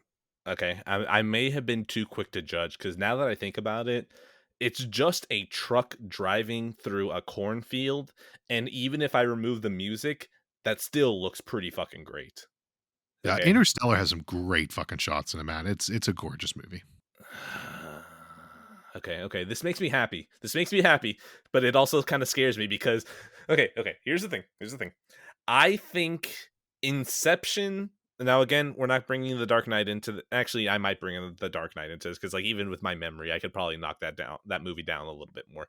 Uh Inception I think might be no, Memento. Memento is probably the easiest movie to knock down. Memento is probably the hardest Nolan movie to knock down, at least from like any angle that you want. Inception, I don't know. Maybe you knock it for the first half being mostly exposition. It's cool exposition. It's very well delivered, but like I guess that's a knock. Interstellar. Oh, I understand. Look, that third act. If it doesn't work for you, if Anne Hathaway's speech about love doesn't convince you, that movie's gonna fall apart. You're lost. Like I understand. Oppenheimer, I think, is the hardest Nolan movie besides Memento to try and knock down. I don't know from what angle you go for here. Uh, you just, I don't know, you have bad taste, I guess. I don't fucking know. No, but I'm saying like actual like criticisms, like actual criticism. I don't really know from what angle. I don't know. Women don't speak, but that sounds like a bonus. Yeah, I don't. I don't. I don't know. For me, like I would have to really start stretching to even come up with stuff that I dislike about Oppenheimer. Like No, but I just dislike. I But I don't mean have it. like knock it because like trust me, like if the like I love the love speech in Interstellar. Like it totally works for me. Like Anne Hathaway w- acted her ass off of the speech. She sold it to me, and I was like, well, it's a movie about a father and daughter, and you're telling me that love transcends time. I buy it. So like it, it works for me, but I understand that that is an easy knocking point for that. I mean, like not even like what you enjoy, just like how do you knock this movie from like an actual if you fix that, it would probably be something you couldn't knock. I don't know. Yeah, it's awesome. That's awesome, isn't it? It's good. It's very good. It's how I feel about every Nolan movie. So I'm glad we can all just agree on this one and move on. Have you seen you seen that picture of Don Draper just smoking a cigarette in the middle of the theater? That's you Yeah. with Insomnia. Oh yeah, yeah. Insomnia is a little rougher, but I mean, I don't hate God damn, Insomnia, man, but cinema. Oh hell yeah! yeah. All right, I guess the Mission Impossible block now. Yeah, well, yeah. So I'm gonna have to. We'll start charging through some stuff here now because we used up an hour on that, Oh wait, which is hold well on. deserved. Score, Oh score. yeah, 10 out of 10. Fuck cinema, All cinema. right. I think that I have to kill my darlings. In Interstellar and Inception, in that order, are in my tops movies. I say tops because it's like top 26 right now. I'm look, man. If you're in the tops list, I don't fucking care how many numbers it is. I just need you separated from the rest of my movies. But Interstellar and Inception in that order in there, I think just because of how much fondness and how long those movies have been with me, I'm finding it hard to put Oppenheimer over them. But I've put Oppenheimer over them. I I reserve the right that on rewatch for Inception or Interstellar that I will put it like I will be like, oh, I'm an idiot. Why would I put Oppenheimer there? But I don't know, man. The fact that this movie is something that on paper is so simple and in execution it is so well beyond that. I think this is a phenomenal movie, and I've no matter even how much I've gushed about it so far, I don't want to accidentally over gush, which is even insane to me. I didn't think that was possible. I thought Nolan would just keep giving me movies that are much higher quality than what I like, because make no mistake, no matter how much I feel about Dunkirk is easily like one of the most like that's a fucking technical masterpiece. The way that that entire movie is shot, the entire feeling that it gives, there is nothing wrong with the movie. I'm the problem here. So I just accepted Nolan. You're going to be a talented filmmaker, but maybe we don't speak the same language now. Oppenheimer makes me realize this motherfucker is still fluent. And yeah, Oppenheimer, even no, the score's cinema out of 10. We're going to just go cinema out of 10. I don't need to say anything else. Yeah, your score is that last rant you had for a minute out of 10. Yeah, I'm okay Okay. with that. Yeah. Okay. Before we move on to Mission Impossible, I'm actually going to throw one other thing in here quickly because everyone did Barbieheimer, but I also did Talk to Me Heimer. No, does that work? Yes, that does. Or Talk to Me Opie, whatever you want to do. Because I watched Talk to Me too before or after I watched my second Barbieheimer viewing me? of Oppenheimer. Yeah, Barbieheimer me. Oh, I like that. That's Yeah. good. But yeah, talk to me quickly. I'm going to be doing a special episode about this on my podcast. I've decided. So Shill! shill, Shill! shill. And you know what? Fuck it. I'm just going to bring this. Proceeds. fuck it, we'll just bring this in here too. So we'll knock out all this shit. Talk to me, Blue Velvet, Mulholland Drive, and Inland Empire, because that's also Oh, going to be on an episode coming oh up my soon god! Oh too. my god! I'm drinking water for this one. Go ahead. Shell block. But yeah, Talk to Me, very good. New horror movie from fuck, what are those? The Danny and Michael, I believe their names are. They're YouTubers. This is their first fucking movie. It's fantastic. It's the first horror movie, and I'm not putting this on the same level, don't get me wrong, but it's the first horror movie since Hereditary that's made me feel very anxious and dread induced from a horror movie in that vein. So very well made. There's a lot of just scenes in there that I'm like, oh, I don't like this. So very good in that regard. But great movie. I hope people check it out. It's A24. What else do you need? So good shit there. I give it a solid 8 out of 10. All And right, then talk to me. I see a hand. I don't know what it's about. Maybe if I hear the right people tell me about it, I'll catch it at some point out of 10. cool. And then Blue Velvet, Mulholland Drive, and Inland Empire. I mean, I've talked about all these on this show anyways so many times. Lynch. Love you, Lynch. We're doing a special Lynch episode. Blue Velvet, I actually appreciated more my third time through. I think it's great. Mulholland Drive, absolute fucking stone cold masterpiece, one of the greatest movies ever made. I think it's just pure cinema. Inland Empire, I still have no idea what the fuck's going on. So Okay. yeah. Blue Velvet and Mulholland Drive, I didn't watch them that long ago, but I swear to God, they feel like fever dreams at this point. So I don't want to speak about them because I feel like I would be making up anything that I said about them. Honestly, that's well, I mean that sounds no. that, I know that's the point. I know. Yeah, you could literally make up stuff. I'd be like, oh yeah, I missed that part because I would just assume that's real. You would just be like, oh well, I guess he's reading into it differently than I am. Yeah, exactly. Lynch. All right, and now Mission Impossible block. So I'm just gonna kind of rattle off some of these. Ed, when you want to fire in some notes, go ahead. All right. First off, I needed to throw this in here. You're a fucking idiot about Rogue Nation. I don't. What is wrong with you? Wait till I get to 5. I haven't gotten there yet. Okay, fine. Thank Get you. to 5. Get to 5, and All I'll call you an idiot again. Thank you. All right, we'll start with Rogue Nation. Shit movie. I'm just kidding. Mission Impossible 2. So yeah, I watched 1. Obviously, talked about in the last episode. Fun movie. Still like it. I think it's really good. Mission Impossible 2. Yeah, okay. It's the worst one, but people are still too hard on it. I think it's a lot of fun. No, we'll get to there. Mr. Wu has his style. It's fun. It's definitely ridiculous and over the top. And God, if I had to take a shot every time there was slow motion in that movie, I'd be fucking dead. But yeah, it's a good movie. The other day, I told you about Pluto TV last time, right? So my wife just saw Mission Impossible 2 playing after I shit talked it online, and I saw it. I was just like, no, I shit talked 3. And then she puts on 2, and I'm just like, okay, all right, yeah. It's like, 2, dumb fun. It's a bad movie, but it's still stupid. I still enjoy it. Anyways, I started watching it more critically, somehow even more critically. And it's funny because I started realizing that literally every action set piece, at the end, it's just like, well, we shot the coverage, so why don't we just use all of it? So you would have Tom Cruise spin on a bike, and then he would shoot a bullet, and they would it'd be 6 different cameras that are pointed at him. You would think that you would just look at the coverage. You'd be like, okay, that shot's good. This shot's good. We'll stitch it together. Maybe a couple of extra shots and we're good. It literally felt like, well, we pointed 6 cameras at him. Why are we not going to use all 6 footages? So Tom Cruise would be spinning on this bike and shooting for 30 seconds because they wanted to use all the footage. It's so ridiculous. And I don't know, man. It's so stupid that I kind of enjoyed that. Yeah, it's stupid, but it's fun. I have a good time with it. I still think people are too hard at it. So solid 3 out of 5 for me. Good movie. Go ahead, piss me off. Man, Mission Impossible 3. This is great. This is a really good movie, man. This is the 3rd best Mission Impossible movie, and I'll tell you why. Okay. I'll tell you why. 3 words. Philip Seymour Hoffman. The man is just by far the best villain that Mission Impossible has.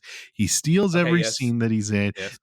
Here's the thing with this movie. You get the personal gray stakes you need out of the Mission Impossible movies. You feel that. You just feel it's very personal for Ethan Hunt in this, and this doesn't This is really the same as getting India Kid. No, man, you get Kid. I don't mean Short Round. Dead Reckoning gets some of those personal stakes too, and we'll get there. Making it up. but it's so great It's to a get back spoiler. there. But it's so great to get back there, because yeah, 3 is just you get all those stakes to it involved. So I love that. Philip Seymour Hoffman is fantastic, obviously. I mean, it is definitely a little bit like, I mean, it's J.J. Abrams, so you don't get some of the quality and the flair and some of the It direction there that you get in it some of these feels later so movies. 2001. Why is it 2006 and it feels so 2001? Yeah, it's Why only is 5 years. Ethan so terrible?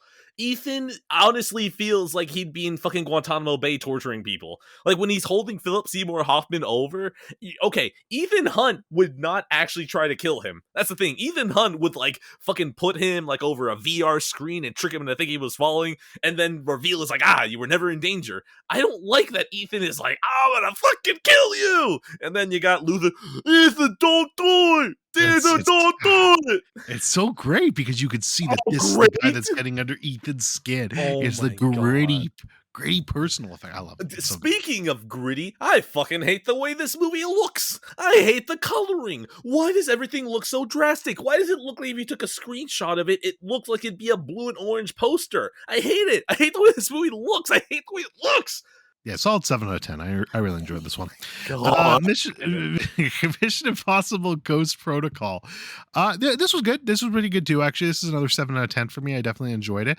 I will say, like for me, like you kind of peaks at that one really great hotel scene sequence. No, don't say shit that I agree with because then you immediately go Mission Impossible 3 better. Oh, it is better, but Yeah. the hotel the hotel sequence, it peaks there. It's very great. It's a Yes, I great agree. scene. But I it agree. forgettable villain. Jeremy Renner can There's just a villain? fuck off. Yeah, exactly. Is Jeremy Jeremy Renner Renner can, not the villain? no, unfortunately. Jeremy Renner can just fuck off. I don't like him at all. But yeah, I mean, it's solid. I enjoyed it more than Rogue Nation. So it's got that going for it too. Whoa. Good movie. I am going to have a fucking annual better than How do you forget about Rebecca Ferguson?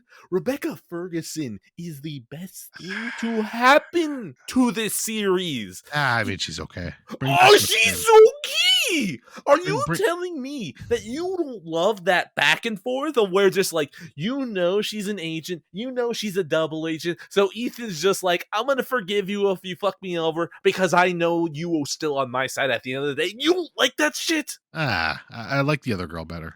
What other girl? Who?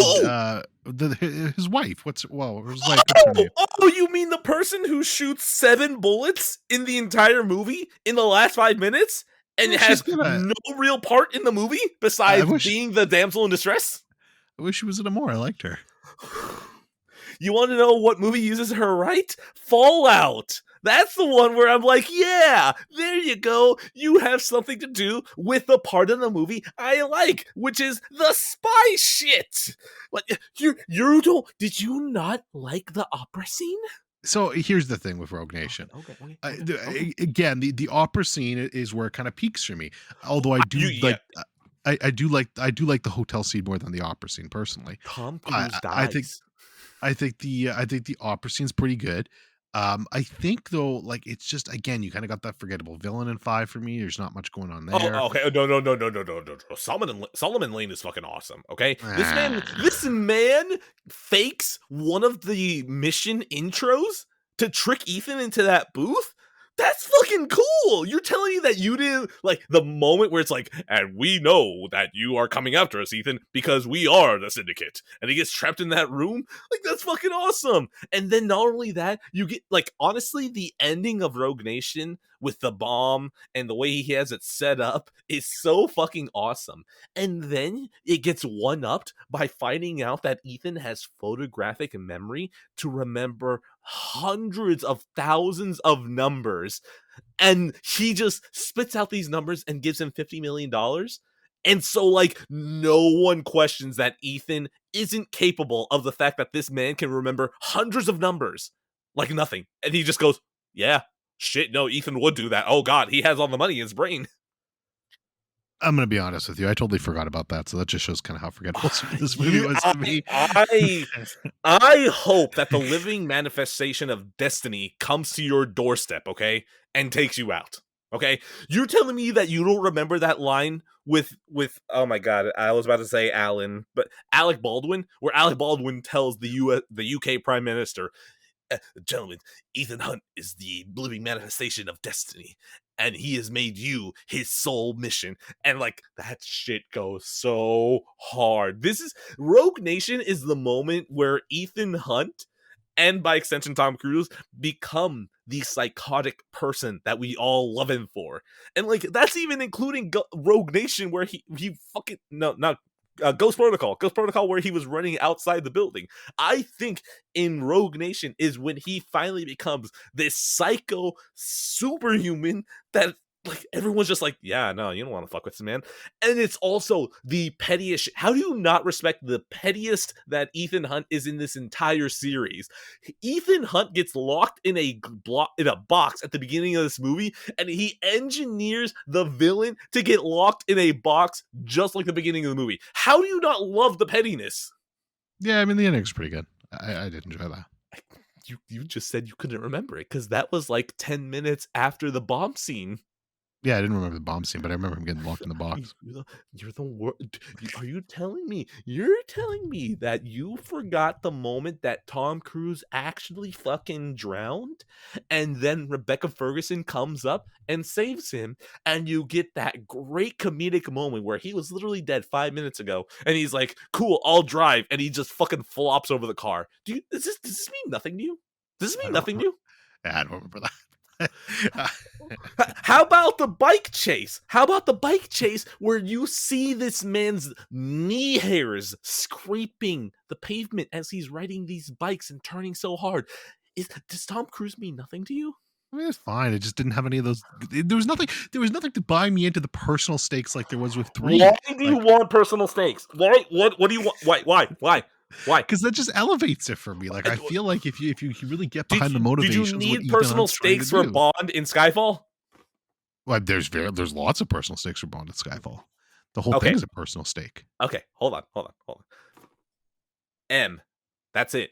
But that's because that's his boss. The Does he whole care the about her? whole Yes. No. Skyfall is we've talked about this. Skyfall is all about deconstructing about Bond and where his No, but place that's the is meta in a narrative. time That's that not the yeah, but narrative. yeah, but that's you can take it into physical narrative as well. That's what I think makes it so brilliant. Okay. The meta narrative of Skyfall is asking what Bond's place Yeah, is in but cinema by it also giving us a good movie. no, but it also asks us in the movie what is Bond's place in this new MI? But it's spies in general. It's not just Bond. This Yeah, but is well, yeah, God it's damn it. spies in general, but that's personal because it's his job. He's a spy, So a job.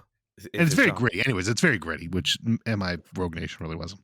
Why do you want gritty? Why do you want gritty? Why do you want gritty? It's so fun. It's so fun. Ugh. Anyways, it was a 6 out of 10 for me, but Herb convinced me to bump it up God. to a 7, so we went 7 on it. I'm gonna rip your face off. I'm gonna rip your Yeah, face off. I move on now. Fallout. Fallout is when this really series starts to turn a corner for me, and I don't it's very good. hate you. I What? hate you. What it is? Fallout's good. Fallout is the moment that turns a corner. Like Yes. Ghost Protocol isn't right there. The Ghost Port. All these movies were 7s out of 10, but this is the first one to really hit a new level for me. Rogue Um, Nation. no, definitely not. But Fallout's great. Henry Cavill's a great villain. He's an awesome Cavill. bad guy. Cavill. He's great there. So there's just a lot to like about Fallout. I really enjoyed that, and I'll just tie it directly into Dead Reckoning here at the end. But they're both fantastic movies. I feel like lots of big explosions and action moments. You get some great set pieces. Dead Reckoning in particular, how it takes influence from Uncharted 2. One of You're the the greatest. fucking worst. I'm going to rip your face off. I'm going to grab your neck and just pull north. Yeah, dude. We didn't even talk about the fact that Tom Cruise hangs off of a plane for your enjoyment. The man was blind. Did you know that? He had contacts in his eyes. So if anything went through his eyes, it wouldn't completely destroy it. But because those contacts were supposed to protect him, he was blind when he was strapped to that plane. And he did it 8 times. He did it 8 times for our enjoyment. Does that Look, mean nothing to you? Can I give you a hot take? It Great. really Oh, doesn't. It great, really great. it really doesn't. Like, look, I appreciate that. That's cool that you're doing that, Tom. But I just care about the product that's in front of me on the screen, and it's That's good. fact. And it's great. Fallout, and Dead Reckoning Part One. Those movies are great. They're great action movies. I really appreciate both of them. Are you telling me Tom Cruise is hanging off of a plane and you see this man holding in fear for his life and it meant nothing to you? Well, I didn't know he was really hanging off it. I thought it was just CGI bullshit. No. That man was literally hanging off. And he was thinking he was going to stand on there the entire time. If you look at that scene again, look at his feet and then look at his face. There is an actual fear in his face when his feet get swept away. Well, I mean, to be fair, like Die Hard did that back in 1980s with Alan Rickman. That scene where he gets pushed out the window. He didn't know he was going to get pushed out the window. So it's been happening for a while, though. A window. A window. You're going to tell me that getting pushed out of a window is the same as getting strapped to an airplane that is literally flying into the air. But yeah, like I said, I thought it was just CGI, but no, that's good. You have the blue. No, you don't have the Blu-rays, you motherfucker. I swear to God, oh my God, if you watch the special features on this shit. Oh my God, it's already awesome. And then you look at the special features like, oh my God, Tom Cruise is incurable because you can't cure perfection. All right, let me finish this off with give you my Mission Impossible rankings now. So I'm just taking my headphones off. I don't want to hear some dumb shit. in seventh place, Mission Impossible 2. All right, cool. We're In, going back in in. sixth place, Mission Impossible 1. All In right. fifth place, Rogue Nation. In fourth I should place, have taken them Ghost off again. Protocol. I caught it at Third the wrong place, end. third place, Mission Impossible 3. Second place, Mission Impossible Fallout. And then first place, Mission Impossible Dead Reckoning Part 1. Wait, you have Dead Reckoning over Fallout? Yes. I. You know what? I've already expended enough anger for the other ones. I don't think I'm going to get angry about that one. Anyways, Fallout is a bona fide, certified cinematic action set piece movie. Oh my God. I rewatched Fallout again after I watched Rogue Nation because I enjoyed Rogue Nation so much. Fallout is so incredible. Do you just stop to think about the fact that Tom Cruise jumped out of a plane, but there's someone who had an IMAX camera strapped to their chest that had to walk backwards off of a plane to film Tom Cruise? Can you just conceptualize that? That Tom Cruise is already doing something insane, but the cameraman filming him is doing something technically even more insane. That Tom Cruise learned how to fly a helicopter. This man became a fucking helicopter pilot for this movie, and it looks great. And he fucking risked his life to circle the helicopter across a whole bunch of walls. And rewatching that, and you know what? I'm throwing Top Gun Maverick in here again, even though there's not much I can really say about it besides I fucking love this movie. But just you can tell that like he flew this helicopter in Fallout and he's like, well, that was cool. How much of that can I bring to Top Gun Maverick? And he does. I'm sorry, I can't really talk about Top Gun Maverick again. I talked about it like 3 or 4 times at this point. I fucking love it. There's nothing much else to say. It went up my favorites. But Mission Impossible Fallout is a bona fide, certified cinematic classic. And I need to figure out where it's going to go in my favorites. Wait, did I add it yesterday? Yeah, I added it yesterday. Never mind. It Yeah, you already did is in my already. favorites. I'm happy. I love that movie. Mission Impossible Dead Reckoning Part 1. Movie is awesome. At this point, they understand the direction that they're going in. I think, and I like without exaggeration, I think this might be the best paced movie I've ever seen because the delta between how long this movie actually is and how it felt has never been bigger for me in any other movie that I've seen. This movie is what, 245? That felt like 90 minutes to me. That is a huge shaving. And Oppenheimer, and I guess in my mind, just because I think of this whenever I think of good pacing, Titanic, Oppenheimer, 3 hours. Titanic, 314. Both of those movies, they come down to like 230 for me. So I don't want to do too much math because brain hurty, but Dead Reckoning, I think, beats it out with how fast that movie moves. It is very timely, the villain in Dead Reckoning Part 1, which is kind of funny because watching Top Gun Maverick, it's like, oh, it's almost the same villain. The passage of time and computers. And seeing that it got brought over to the Dead Reckoning Part 1, I was like, this is actually really fucking cool to see that Tom Cruise just understands that, technology is going to ruin everything. And this man is just trying to make sure that everything is done as practically as possible. Dead Reckoning, again, I'm very happy that they brought back a train, because you look at the train sequence in the first Mission Impossible and it has not aged well because of the CGI. I'm very happy that Tom Cruise got to redo it. I cannot wait for the next one. And I just got to mention it. If you didn't watch the bike jump in theaters and you didn't hear your audience gasp as soon as you saw Tom Cruise in the air, did you really watch this movie? Did you really watch the way that this movie was intended? Because, oh my God, that moment of hearing the silence, except the is so awesome in this movie. I love this movie. I already bought the steelbook for it. It's coming from Europe, I think. It is literally just a poster of Tom Cruise and the bike. It's awesome. I love this movie. I can't wait for Dead Reckoning Part 1. If the strikes screw it over, that's fine. I'll cry a little bit, but we need these people getting paid. So, yeah. Mission Puzzle Dead Reckoning Part 1. That's a damn good film out of 10. Yeah, like an 8 out of 10 for me. Good movies. All right. I literally have two. All right, let me keep chugging on through here then, because I got 8. All Damn. right, yeah, we'll speed run this a little bit. What do we got here? Lord of War, Lord of War. I don't know why I'm starting this one. This is actually one of my favorites. The Leans left, but whatever. We're doing it now. Starring Nicolas Cage, directed by Andrew Niccol. Good movie. Like I like me some Nicolas Cage. He's fun here. Jared Leto is actually somewhat bearable, which is rare Oh, for me wow. in a movie. Ethan Hawke is great. I mean, he's Ethan Hawke, so that's not a surprise here. It's just about Nicolas Cage, who's like an arms dealer. He's like an arms dealer, and he's like, dealing arms. So Whoa, what? No way. I thought he was dealing Froyo. I know, right? But yeah, I mean, it's a solid movie. It's very enjoyable. It keeps you engaged with the entire thing. Nicolas Cage puts in a good performance. Yeah, I liked it. Liked it quite a bit. Don't really All have right. much more to say. Yeah, Uh, man, just Nicolas Cage. I don't know. I feel like the fire is in me to watch Tom Cruise's filmography. Nicolas Cage, I'm sorry. It's probably going to be a long time before I have that for you out of 10. cool. That's like a 7 out of 10 for me. Shout out Actually, Nicolas Cage. honestly, part of your family is where I'd go and finish their filmographies before I got to you. Like, it'd probably be your uncle or your cousin. I'd probably start there first. Fair.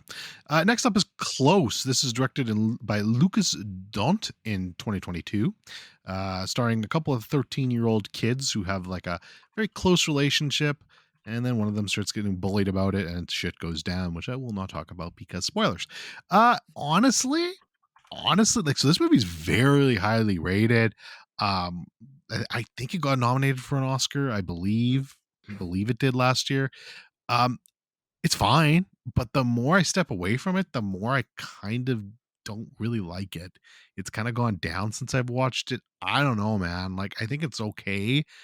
I just it didn't like with this. I'll put it this way: with the content that's in this movie, you would think it would have impacted me harder because I'm a bitch and I'll just fucking get upset at anything these days. Like in terms of when I want to cry and feel emotional with movies like this one just did not do it for me. I just could not connect with these characters, I think. And because of that, it just was a miss for me. So, I mean, it's very well acted. So we still went 3 out of 5 on it, and I'll probably stick with that. But yeah, just not very memorable to me, honestly. It's on Showtime. I actually have access to this, and hold on. I'm gonna go ahead and read the description because reading the one line has me going, hmm, hmm. Um, it follows two teenage boys whose close friendship is thrown into disarray when their schoolmates notice their intimacy causing a rift between them. Tell me nothing. Don't answer anything. Everyone, I am saying this uneducatedly, so don't believe this is spoilers or anything. When I read that, that sounds like two boys are just friends and everyone thinks that they're gay and they're just like, no, we're not gay. We're just friends. And that's the movie. And that sounds pretty fucking cool to me. Again, don't answer it. Don't, because honestly, if you answer it, it's not going to really change my mind because I'm still probably not going to watch it. But but we like to dream on Passive Pixels, don't we? We um do. it sounds interesting enough. Even if you say that you feel like you're an easy mark for it, I don't know where I stand on easy mark. Sometimes I am, sometimes I'm not. I honestly, I think even before having a kid, I feel like I was already an easy mark for parent shit. So I don't know. Close. Yeah, you sound interesting, but if I'm being realistic, probably never gonna remember you out of 10. Cool. This is the part where you Yes. go on my letterbox and see that it's already on my watch list. Oh, I was just there. No, I'm joking. It's not. It's not. There's no way It's it not. is. No, you're not. It's not. You're good. Okay, Inside. I'm This is about the to add it though. 2023 version, directed by Vasilius Katsoupis. I don't know. Starring, of course, the great William Defoe. And yeah, this movie is just. Here's the thing. Here's the thing with this movie. By the way, I you said William again. I do it on purpose now. I know it's Will. I God, you're the worst. All right. Okay. So here's the thing with this movie, and Willem is very. He carries this movie. He's basically the only person in this movie. It's basically him locked in a building. He gets locked in this apartment building, and he's stuck there. He can't get out, and it's just him trying to survive in this building. So it's very, and I like movies like this when it's just like one location, one actor, and they're fucking let them do acting chops. And for 95% of this movie, I was completely engaged. The ending to this movie is fucking trash, absolute unadulterated trash. I think the ending sucks, and it brought down the entire experience for me. I'm still going 3 out of 5 on it because Willem is so good in this fucking movie, and I was engaged for so much of it. But holy shit, this ending is bad, and it's unfortunate because if that ending was better, if it could have stuck the landing, I would have been a lot higher on this movie. Okay, hearing something that definitive, count me out. I'm good. By the way, going back to close, it does have our Sam Bandicoot certified 3 out of 5 out of 5. That's So a it good movie. might actually be a bona fide Stone Cold classic. Yeah, no doubt. Well, he also gave Inside a 3 out of 5 as well. So we had a couple of Sam classics Oh, here. I really, I love that we're hammering him constantly for his 3.5s and his love of Korean cinema. I Yeah, really do. yeah. The 3.5 out of 5 is like, damn, this is a great movie. It's just not Korean. But then, then you hit anything four, and it's like, oh, now we're cooking four and a half, baby. Listen, man, you were born in the wrong place. Okay, I'm sorry. This is where you come out. No shit. But yeah, Inside 6 out of 10. All right. Moving on. We're gonna go. Where are we gonna go next? I mean, let's do this really quick. We've talked about this 100,000 times in the show, but very quickly, Returnal. Here's the thing. I'm playing through Dragon Quest 11 right now, which I'll get to. And And you need an actual video game. well, no, it just. I mean, The hesitation is all I listen. needed. Anyways, it kills my Steam Deck battery. It really does. It absolutely demolishes for whatever reason that game. So, and I can play it charging. I just don't like to play it charging. So what I'll normally do is like I'll have a full charge. I'll play for a couple hours. It'll be low battery. So I'll be like, okay, I'll plug it in, play for like an hour, and then we shut it off. Then let it do its thing, charge, and then I need something to play or watch. And if I'm not going to watch a movie, I've just been putting on Returnal and doing some tower runs. Your game's still fucking incredible. I still love it. Hell yeah. It just plays so great. It's so fun. Literally, all I have to say, just love Returnal. That's it. It Cool. is funny. I'm big stupid, and I was thinking, oh yeah, I have my PC, and I'm always thinking, what weird shit could I do to power it up and just be like, whoa, look at it, look at the fucking PC. And when you were talking about Returnal, I was like, oh, that's an idea. And I was like, you fucking idiot! It runs great on the PS5. It's not like Red Dead 2 that like hits 23 frames at some point. Like you're stupid if you're trying that. And I was like, you know what? You're right. There's literally zero reason for me to ever play Returnal on PC. It runs great on PS5. That's all I got. Well, do you know how much we're struggling to say any? I fucking just said nothing about Top Gun Maverick because I've already talked about it enough. Returnal's fucking awesome. What else do you need me to say? We're done. We're done. Exactly. Speaking of things that I'm done with until make substantial progress or finish, I'm just going to throw it on here one more time. I think because I didn't mention it last week either. That's Chaos Child. Yes, I'm Oh still Jesus playing it. Christ! They're still doing that. It's just very slow because that is also a Steam Deck game, and 99% of my Steam Deck time is going to Dragon Quest 11.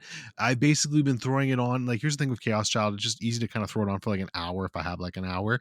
Where a lot easier to play than Dragon Quest 11. So that's what I've been doing with that game. I'm going to continue to do that game, and I will continue not to mention. And I will not be mentioning it again until there's either a substantial amount of gameplay in it that I put in, or I'm done. So that's it.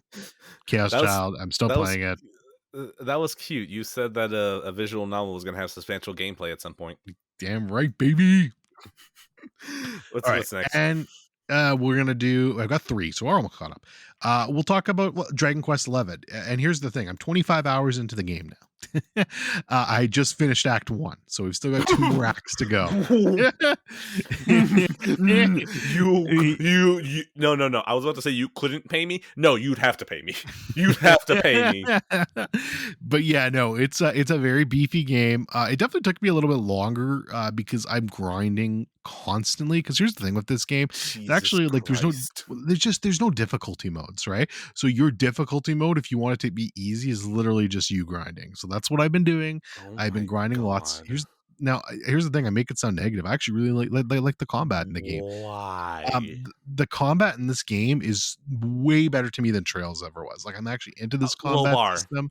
Yeah, fair, but it's fun. I just like the different kind of moves you get, and then the creature designs are so cool. It reminds me of Pokemon in a way. Like you got the Cruel Cumber, who's this angry cucumber with a weapon that hits Really? you He and just stuff. kind of looks like Doofy. He just kind of like has like a big smile on his face. I love it. I love it. I love these little creature designs. They're so cool, and there's just so many different. There's little. It's called a Hamich, but he's like a pig, but he's got a big wizard hat. But the hat covers him like most of his head, and he's cute. Okay, hold on. We're looking at Hamich right now. I think that's his name. Hopefully that's right. Hamich. Hat Hamich. Oh, he's actually kind of cool. I like this guy. He's my friend now. He's adorable. He's adorable. So there's very cool like enemy design in the game. I like that. So that's definitely been a highlight for me. Story's super charming. It's very entertaining the entire way through. I would like to talk more about this, but A, time crunch, B, only 25 hours in, gonna have a lot more time to talk about it. So we'll shelve it there. Definitely enjoying this game so far. I think it's great. That's all I have to say. Hat Hamich is the goat. He's maybe the only thing that's ever been good out of a Dragon Quest game, and I hope Hat Hamich makes his way to a better series at some point. Cool. All right. I have two left. Do you want me to do another one or you want to I go will one knock or out Lost here. okay, cool. Lost season 3, finished it. That season finale, great, awesome. The whole twist about the flashbacks, awesome. Season 4, have not been watching much, but we did just finish The Constant. We Let's did literally just finish it. go. And you know what? I actually think I like an episode in season 3 a little more. The Constant Oh, is you're a crazy. solid number 2, though. It is a great episode. Honestly, I was more impressed. Okay, it's good. Oh, do not take that away from it. It is great. It is great. The only thing I will say though is that I actually found myself enjoying that episode that I spoiled last time more. But dude, the constant is just from like a structural standpoint. That episode is so fucking good. The way that it flows back and forth, I don't know what it is. I think what it is that I didn't realize that there was another kind of time bending earlier in season 3. I still think this is good, but I think this is almost like a weird child now because like it's a weird middle child because like doesn't the leftovers have something like this too? Or am I misremembering that? In terms of what? Sorry. No, no, in terms of because okay, so there's an episode like The Constant in season 3, then there's The Constant.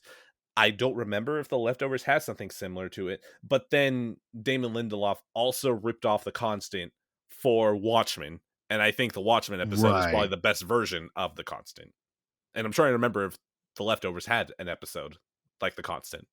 I don't. I mean, in terms of like that, in terms of that exact structure, no. But I feel like the constant is very like influential to a lot of those mad episodes from the leftovers, just in terms of how they follow the one character and kind of focusing on them and are hyper intense in that sort of situation. Obviously, not a same thing from a story kind of structure perspective, but I it, don't it definitely reminds me of that. I understand the point that you're making, but I disagree with it just because I feel like even in Lost season 1, you had episodes dedicated to entire characters. I think this is just like a very good episode. I think what really separates The Constant from just the normal character episode is that it marries the two things of Lost perfectly, which is you've got the sci-fi premise but the actual character and heart of it. Like The Constant is the perfect amalgamation of every strength that Lost has without any of its drawbacks. but I still think like it if you want to boil it down to like the little subgenre of constant kind of episodes, it's all about different time jumps and editing back and forth between them while still being able to tell a cohesive narrative, which is why I think like the Watchmen one is like that one, like literally just focusing it on Dr. Manhattan, like it's perfect. Like the entire framework is there and they just use it to the nth degree. That's fair. I have a very, very special place in my heart for the content. That's definitely one of my favorite TV episodes of all time. To be honest, I haven't watched it in ages. Will I go back to it to check it? No, probably not.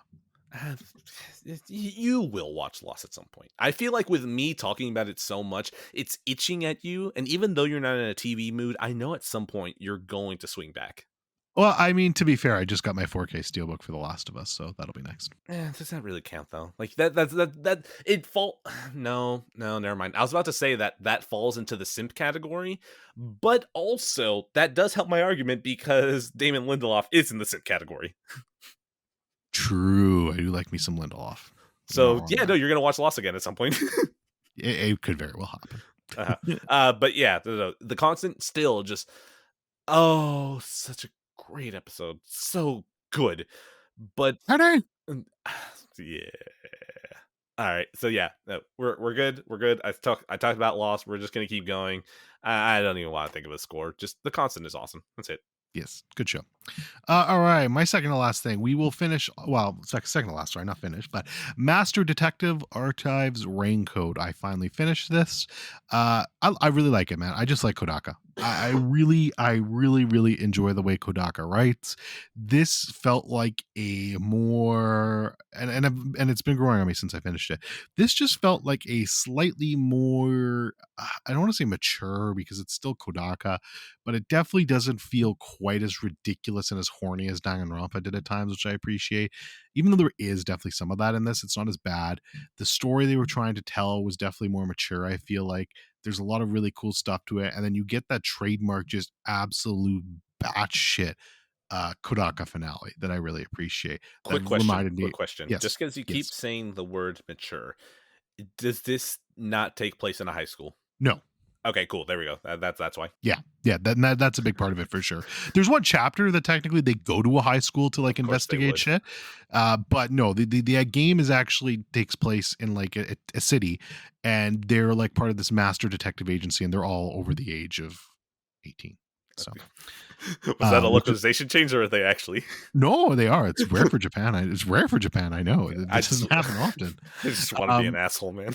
no, I know, but I was shocked. I was shocked too. Trust me, I was. But no, Kodaka's great. I just genuinely like what the guy does. Other than World's End Club, we throw that out. That doesn't exist. But everything else he's done, I've really appreciated. This definitely feels like him trying to get back to some of those Danganronpa roots, but still do something different.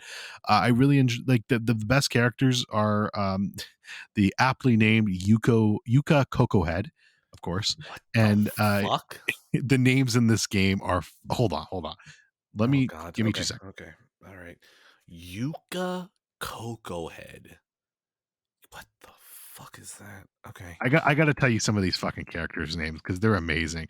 Vivia Twilight, Aphex Logan, Fubuki Clockford, Halara Nightmare, Desahuku Thunderbolt.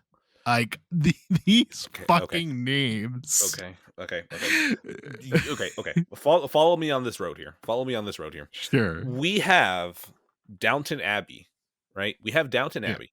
On the Yeah. other side, we have Pornhub. Okay. W- We have Pornhub making a parody of Yes. Downton Abbey. All Yeah. right. And then we have someone parodying the Pornhub parody of Downton Abbey. That's what some of these characters sound like. Yeah, no, absolutely. They're ridiculous. They're over the top, and I think it's on purpose. But good lord.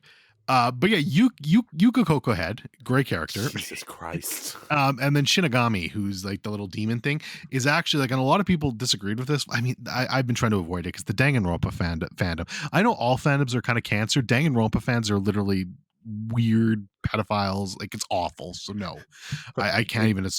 Yeah, no, God, it's just no. God bless the entire Near fandom just being really depressed and Yes, horny. So like they're no, they're never annoying. Yeah, no, they're a lot more chill. Danganronpa fans are They're not chill. fucking They're just like want to fucking die. So like they're not yeah, really getting in your way. fair.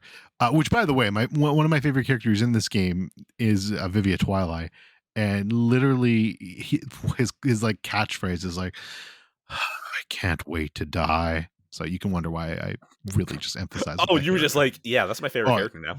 this is my guy. This is my guy. He understands me. Yo, bro, he's Um, literally me for real, for real. but yeah, no, but yeah, Shinigami's great. I actually thought it was a better Monokuma. Like, I think they just took that kind of character idea, that mascot kind of idea, and just did a better job with it. So really enjoyed it. I'd be interested to see what they do next. Apparently, there's DLC for the game, which I didn't realize. Will I play it? Probably not. So yeah, but solid 8 out of 10. Really enjoyed my time with it. No, no, out of 10. No. All right, I got one left. You got one left. What do you want to do? What is your last one? The Covenant with Jake Gyllenhaal. Oh, okay. Yeah, I'm not gonna. All right. No. Because here's the thing.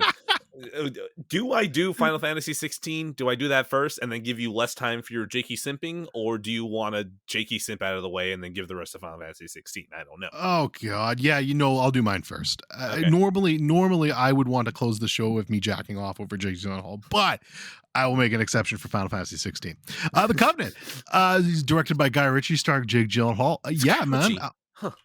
Yeah, just Guy Ritchie. Fucking great movie, man. Great fucking movie. That's just a great story about it's kind of a wartime story about a guy and a translator, and then shit goes wrong, and the translator basically has to save his ass, and he gets caught behind. And Jake Gyllenhaal's like, I gotta go save him. But great shit, man. Just a great performance by Jake Gyllenhaal once again, proving that he is one of the best actors working today. Oh, fuck. Guy Ritchie. Guy Ritchie, it's funny. I haven't seen a lot of his work, but the stuff I have, I genuinely enjoy. So I really should go and try to catch more of it. But this is definitely not your normal Guy Ritchie fare, but I feel like he did a really good job here. The one thing that shocked me the most about this movie, and I'm not trying to entice you, Ed. I know you'll probably never watch this movie, and that's fine. Look, the But Jakey simp, like that's a vortex. Like I can't. yeah, We're in fair. a funhouse mirror. If you say anything good about this movie, I can't really pick it out. Like I don't know what I'm looking at now. Fair. But I will say, and even wow, fuck, never mind. I'm not going to say what I was just about to Say say. it. No, because no, that destroys my argument. So I'm not going to. Oh, No, no, I'm no, smart. please do it. Ryochi agreed with me. But I was genuinely surprised how good the score was. I was expecting this just unmemorable, war movie, but man, the music was heating this. You had a nice little orchestra, and there was violins, and it was my type of shit. So, anyways, I really enjoyed this movie. I thought it was great. Jake Gyllenhaal out of 10. Okay. Okay. So the budget was 55 million. We're gonna play numbers. Guess what the box office was? Oh, they didn't fucking release it in Canada, so that probably hurt. Did you take a guess? We'll say like 10 million. Wow, you actually, damn, you went lower. Yeah. 21.2 million. Okay. Yeah. I mean, I didn't think it was going to do well. It's weird. It never got a theatrical release in Canada. So I don't know what they were fucking doing with the movie, but yeah. All I know is that I look at the poster and it looks like, even if I have, like, right now I have AMC A list, I would not bother. Just looking at the poster, I'm like, no. Like, Jake Gyllenhaal. yes, I know for you. I don't think I have an actor that I like. It's like, well, I gotta show up. Like, Yeah, maybe Tom Cruise now. yeah, actually, no, yeah, you're probably right, but that's because like Tom Cruise is like psycho energy. So, like, damn, no, yeah, now, but I'll. No, I have no defense. Tom Cruise is awesome. Moving on. Final Fantasy 16. Boy, oh boy, has it been a ride to get here, hasn't it? You seen that chart of it is so over. We are so fucking back. It's over for real. Oh my god, we're never coming back from this high again. That's been this game, man. I don't. I only now have I just accepted that I'm not gonna care. I've accepted that any of the shit that you tell me about the world, oh, here's the map, here's the politicians, this is the relationships with each world. Oh, this is why it's important to get this stardust. Oh my god, I don't care. I don't care. I keep trying to pay attention. I keep trying to pay attention, and I can't find anything to hold on to in the slow moments that makes me want to care. I'm just like, please, please just make me care. Do you know how much fun I'd be having if I was so invested in everything you're saying? But I'm not. I'm not. And then we finally get like, oh, well, we're done. Every single time that the little red question marker shows up and I hear the oh da da da da da, I'm just like, this is gonna be the worst fucking moment of my life. And then I just do it, and I'm just like, don't worry, you'll get to a good moment. And then I get to a good moment. I'm like, oh yes, there we go. I can breathe again. But Titan, Titan, I don't know, man. It was affecting me. It's been so slow. And then getting to that sequence, I think I was just burnt out. I think I was just so annoyed that it took me so long to get here that I just was starting to get bitter. But then I finally made the decision to just accept the game is not going to make me care. We're 28 hours in. It still hasn't really made me care. Honestly, there was a story beat that showed up that was introduced in the demo that I care about. And now it's finally being reintroduced and I'm paying attention again. And then there was a great boss fight behind it. We're so fucking back. Oh my god. And the boss fight just keeps going and it keeps going and it keeps going. And it sounds like a complaint, but holy shit, thank you. Thank you. Do you realize how much work I had to do to get here? Not really, because I stopped paying attention to get here. I was basically playing the game with one hand. I really need to map the X button to the paddle on the left side so I can play this with one hand and then have my phone in the other hand so I can just get through these moments and finally get to what I actually want. But oh my god, Final Fantasy 16 is just like I want to like you. I want to like you. Please just let me like you. Please. And then I get to moments where I'm like, this is just oh my god, look at that's fucking gaming right there. Big ass monster that I fight. Oh hell yeah. And it's on standby right now, and I'm gonna jump back in, and there's gonna be probably a long cutscene, and I'm probably gonna tune out for half of it, which is sad because now I have so little faith in the story right now. But even with right now, with skip forward like 10 seconds, even with his mom and Joshua and Clive all being in the same room right now, and the stepson, I'm just like, okay, this is a good setup. I have no faith you're going to pay off for something that I want to pay attention to. But I am still stupid hopeful because like I have not skipped any cutscenes, no matter how much I've been tempted to. I haven't. I just let it play in the background, and if I don't understand why we're here, and if I'm not interested, my brain just zones me out to keep me safe so I can make it to the next peak. But just please, game, please. It's been 28 hours. Can you please? Can I just please enjoy this entire thing instead of realizing that I just have to keep eating my veggies? Please, game, please. Yeah, so great game. No complaints for me. None whatsoever. I love all the story beats. I think you're crazy. The Titan Ow, fight's incredible. You're double crazy for that. Like that's such a fucking peak fight. so Uh, tired. eh, I don't know what to tell you, man. I Maybe was I mean the melatonin's been working great. Maybe we should try that. Um, Like, I can fall asleep no problem now. Like I fall asleep so nicely. It's so cold in this house. I get in my blanket. I knock out very well. The baby keeps me well enough tired. I go on my bike rides and runs. I can fall asleep. But like this game, like just the other day when I was playing it, I don't know. Which is sad because you want to know what was going on? The uncle showed up. I'm not gonna I'm gonna keep it vague. I'm not gonna go into more detail. The uncle he's a showed up. fucking Chad. He's awesome. I really like him. I'm falling asleep. I'm just like, why? Well, What is here's the going thing. on? At knowing the point you are at the story now, by the next episode, you should be finished it. So I feel like you'll be done, dusted, and we can have a hopefully, hope to God, final discussion about that game. I don't. Yeah, I don't understand. I don't understand. This is like, I, okay. Okay. I know you're super in the pocket for this game. I understand that, but I understand. I don't read reviews. I don't really watch video reviews. Are there just no complaints about the story? Like, Oh there's fuck yeah! Well, watch Skill Up, man. Skill Up didn't like it. Fucking Maddie doesn't like it. So okay, you got okay, lots oh, of okay. people on your Here's the thing. side. Here's the thing. Skill up, Destiny player. We don't pay attention to that. Maddie, weeb. We don't listen to that. Like the problem is that we need to get someone whose opinions I think I respect.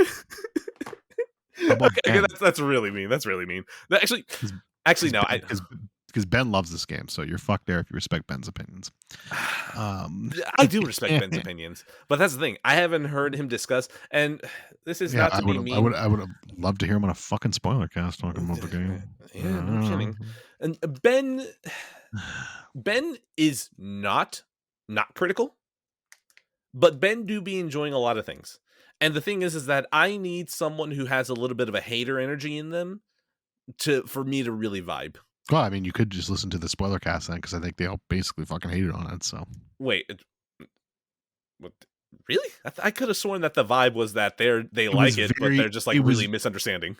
they liked it, but it was very nitpicky from what I've heard. I haven't listened to it because it would just annoy me. But it's very much like it's very much backhanded compliment. It's like, oh yeah, this is great, but this part of it was really stupid, and then they'd kind of rant about that for a bit. Like they didn't really talk about stuff they like. It was very weird, very critical from what I've heard. So All right. I think you probably enjoy it more than you think. But obviously, wait until you're done the game. Okay. Okay. Look. Do I understand nitpicks for this game? Oh, absolutely. Yeah, absolutely. Glass mansion on that one. I'm not gonna say a word. Please don't break my glass. Um, the thing is that I don't think my issues are nitpicks. I think they're just so. I think nitpicks are something that if you really make it into an issue that bothers you, that's not a no. How do I describe this? Okay, a nitpick is something that like, if you fix that, it would have made it better, but like, it wouldn't have really made it like, oh, it would have really fixed the game for me. Like, I don't think by okay, the stat thing and the music thing. I think what bothers me about that is the fact that I think the music in the game is so good and it keeps the energy so high. It reminds you of Oppenheimer, doesn't it? The music keeps the energy so high that when you stop playing it and it's a hard cut and not even like a transition out of the music, it bothers me. Like that because like I'm in right now. Please don't kick me out. And honestly, now anytime I see the stat screen and the music cuts out, I'm just like, okay, all right, there's no point in complaining because like it's not like I can fucking change it. So I don't know, but like I just I don't understand what the story what they could do to fix it for me or make it more palpable for me because at this point I've just checked out so hard that I'm not even using brain power to find out what I don't like about it outside of it just not interesting me now. Well, actually, Yeah, no, that's not true. That's not true because now we're finally back to a thread that I like. Okay, cool. Because like Titan, that's simple as hell. Two dudes hate each other. We're good. I don't know why. The second fight again, I think it finally just burnt me out, and I don't know. I feel like that was just a mistake to still have as much hope as I did then that everything will click in for me. Now that I've abandoned hope, I'm probably going to enjoy this game so much more. yeah. Well, I mean, I'm going to be honest with you. You're probably not going to like the story threads coming up next. So, we'll No. But no. You don't understand. At this point, I was still waiting for the moment where the game convinces me. Oh yes, this is why I want to hear about Drake's Fang. Ah, hell yeah, let's hear about these warring factions. And then the game just never convinced me. The well, you got thing, to open up the lore and read about it. yeah, There's some interesting stuff in there. I do, and then I'm just like, okay, you wrote it down. Cool. You wrote down stuff. Awesome. Like, I feel like such an asshole. Evergreen. Yeah, but like, it's one of those things that I, I, I just kind of don't care. And the funny thing is like the thing that they've ripped off wholesale from Game of Thrones is probably my favorite thread so far. I'm not going to go too much into detail. I will just say Catelyn Stark and Jon Snow from the books.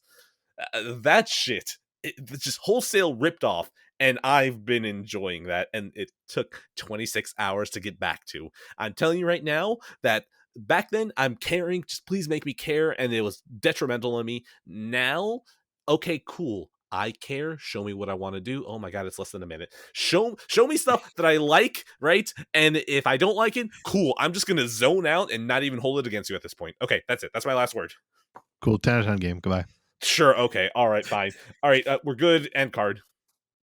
Hey, look at you. You got to the end of the episode. From episode 0 to the day that I finally get lazy and cancel the show. A big thank you to Joey Rawlings for providing the perfect name for the show. Be sure to always give him thanks, either out loud as you're listening to this, or you can just send him a thank you tweet at boogeyman117_. That's boogeyman117, IE instead of Y, double O. Be sure that it's an underscore, not a dash, 117.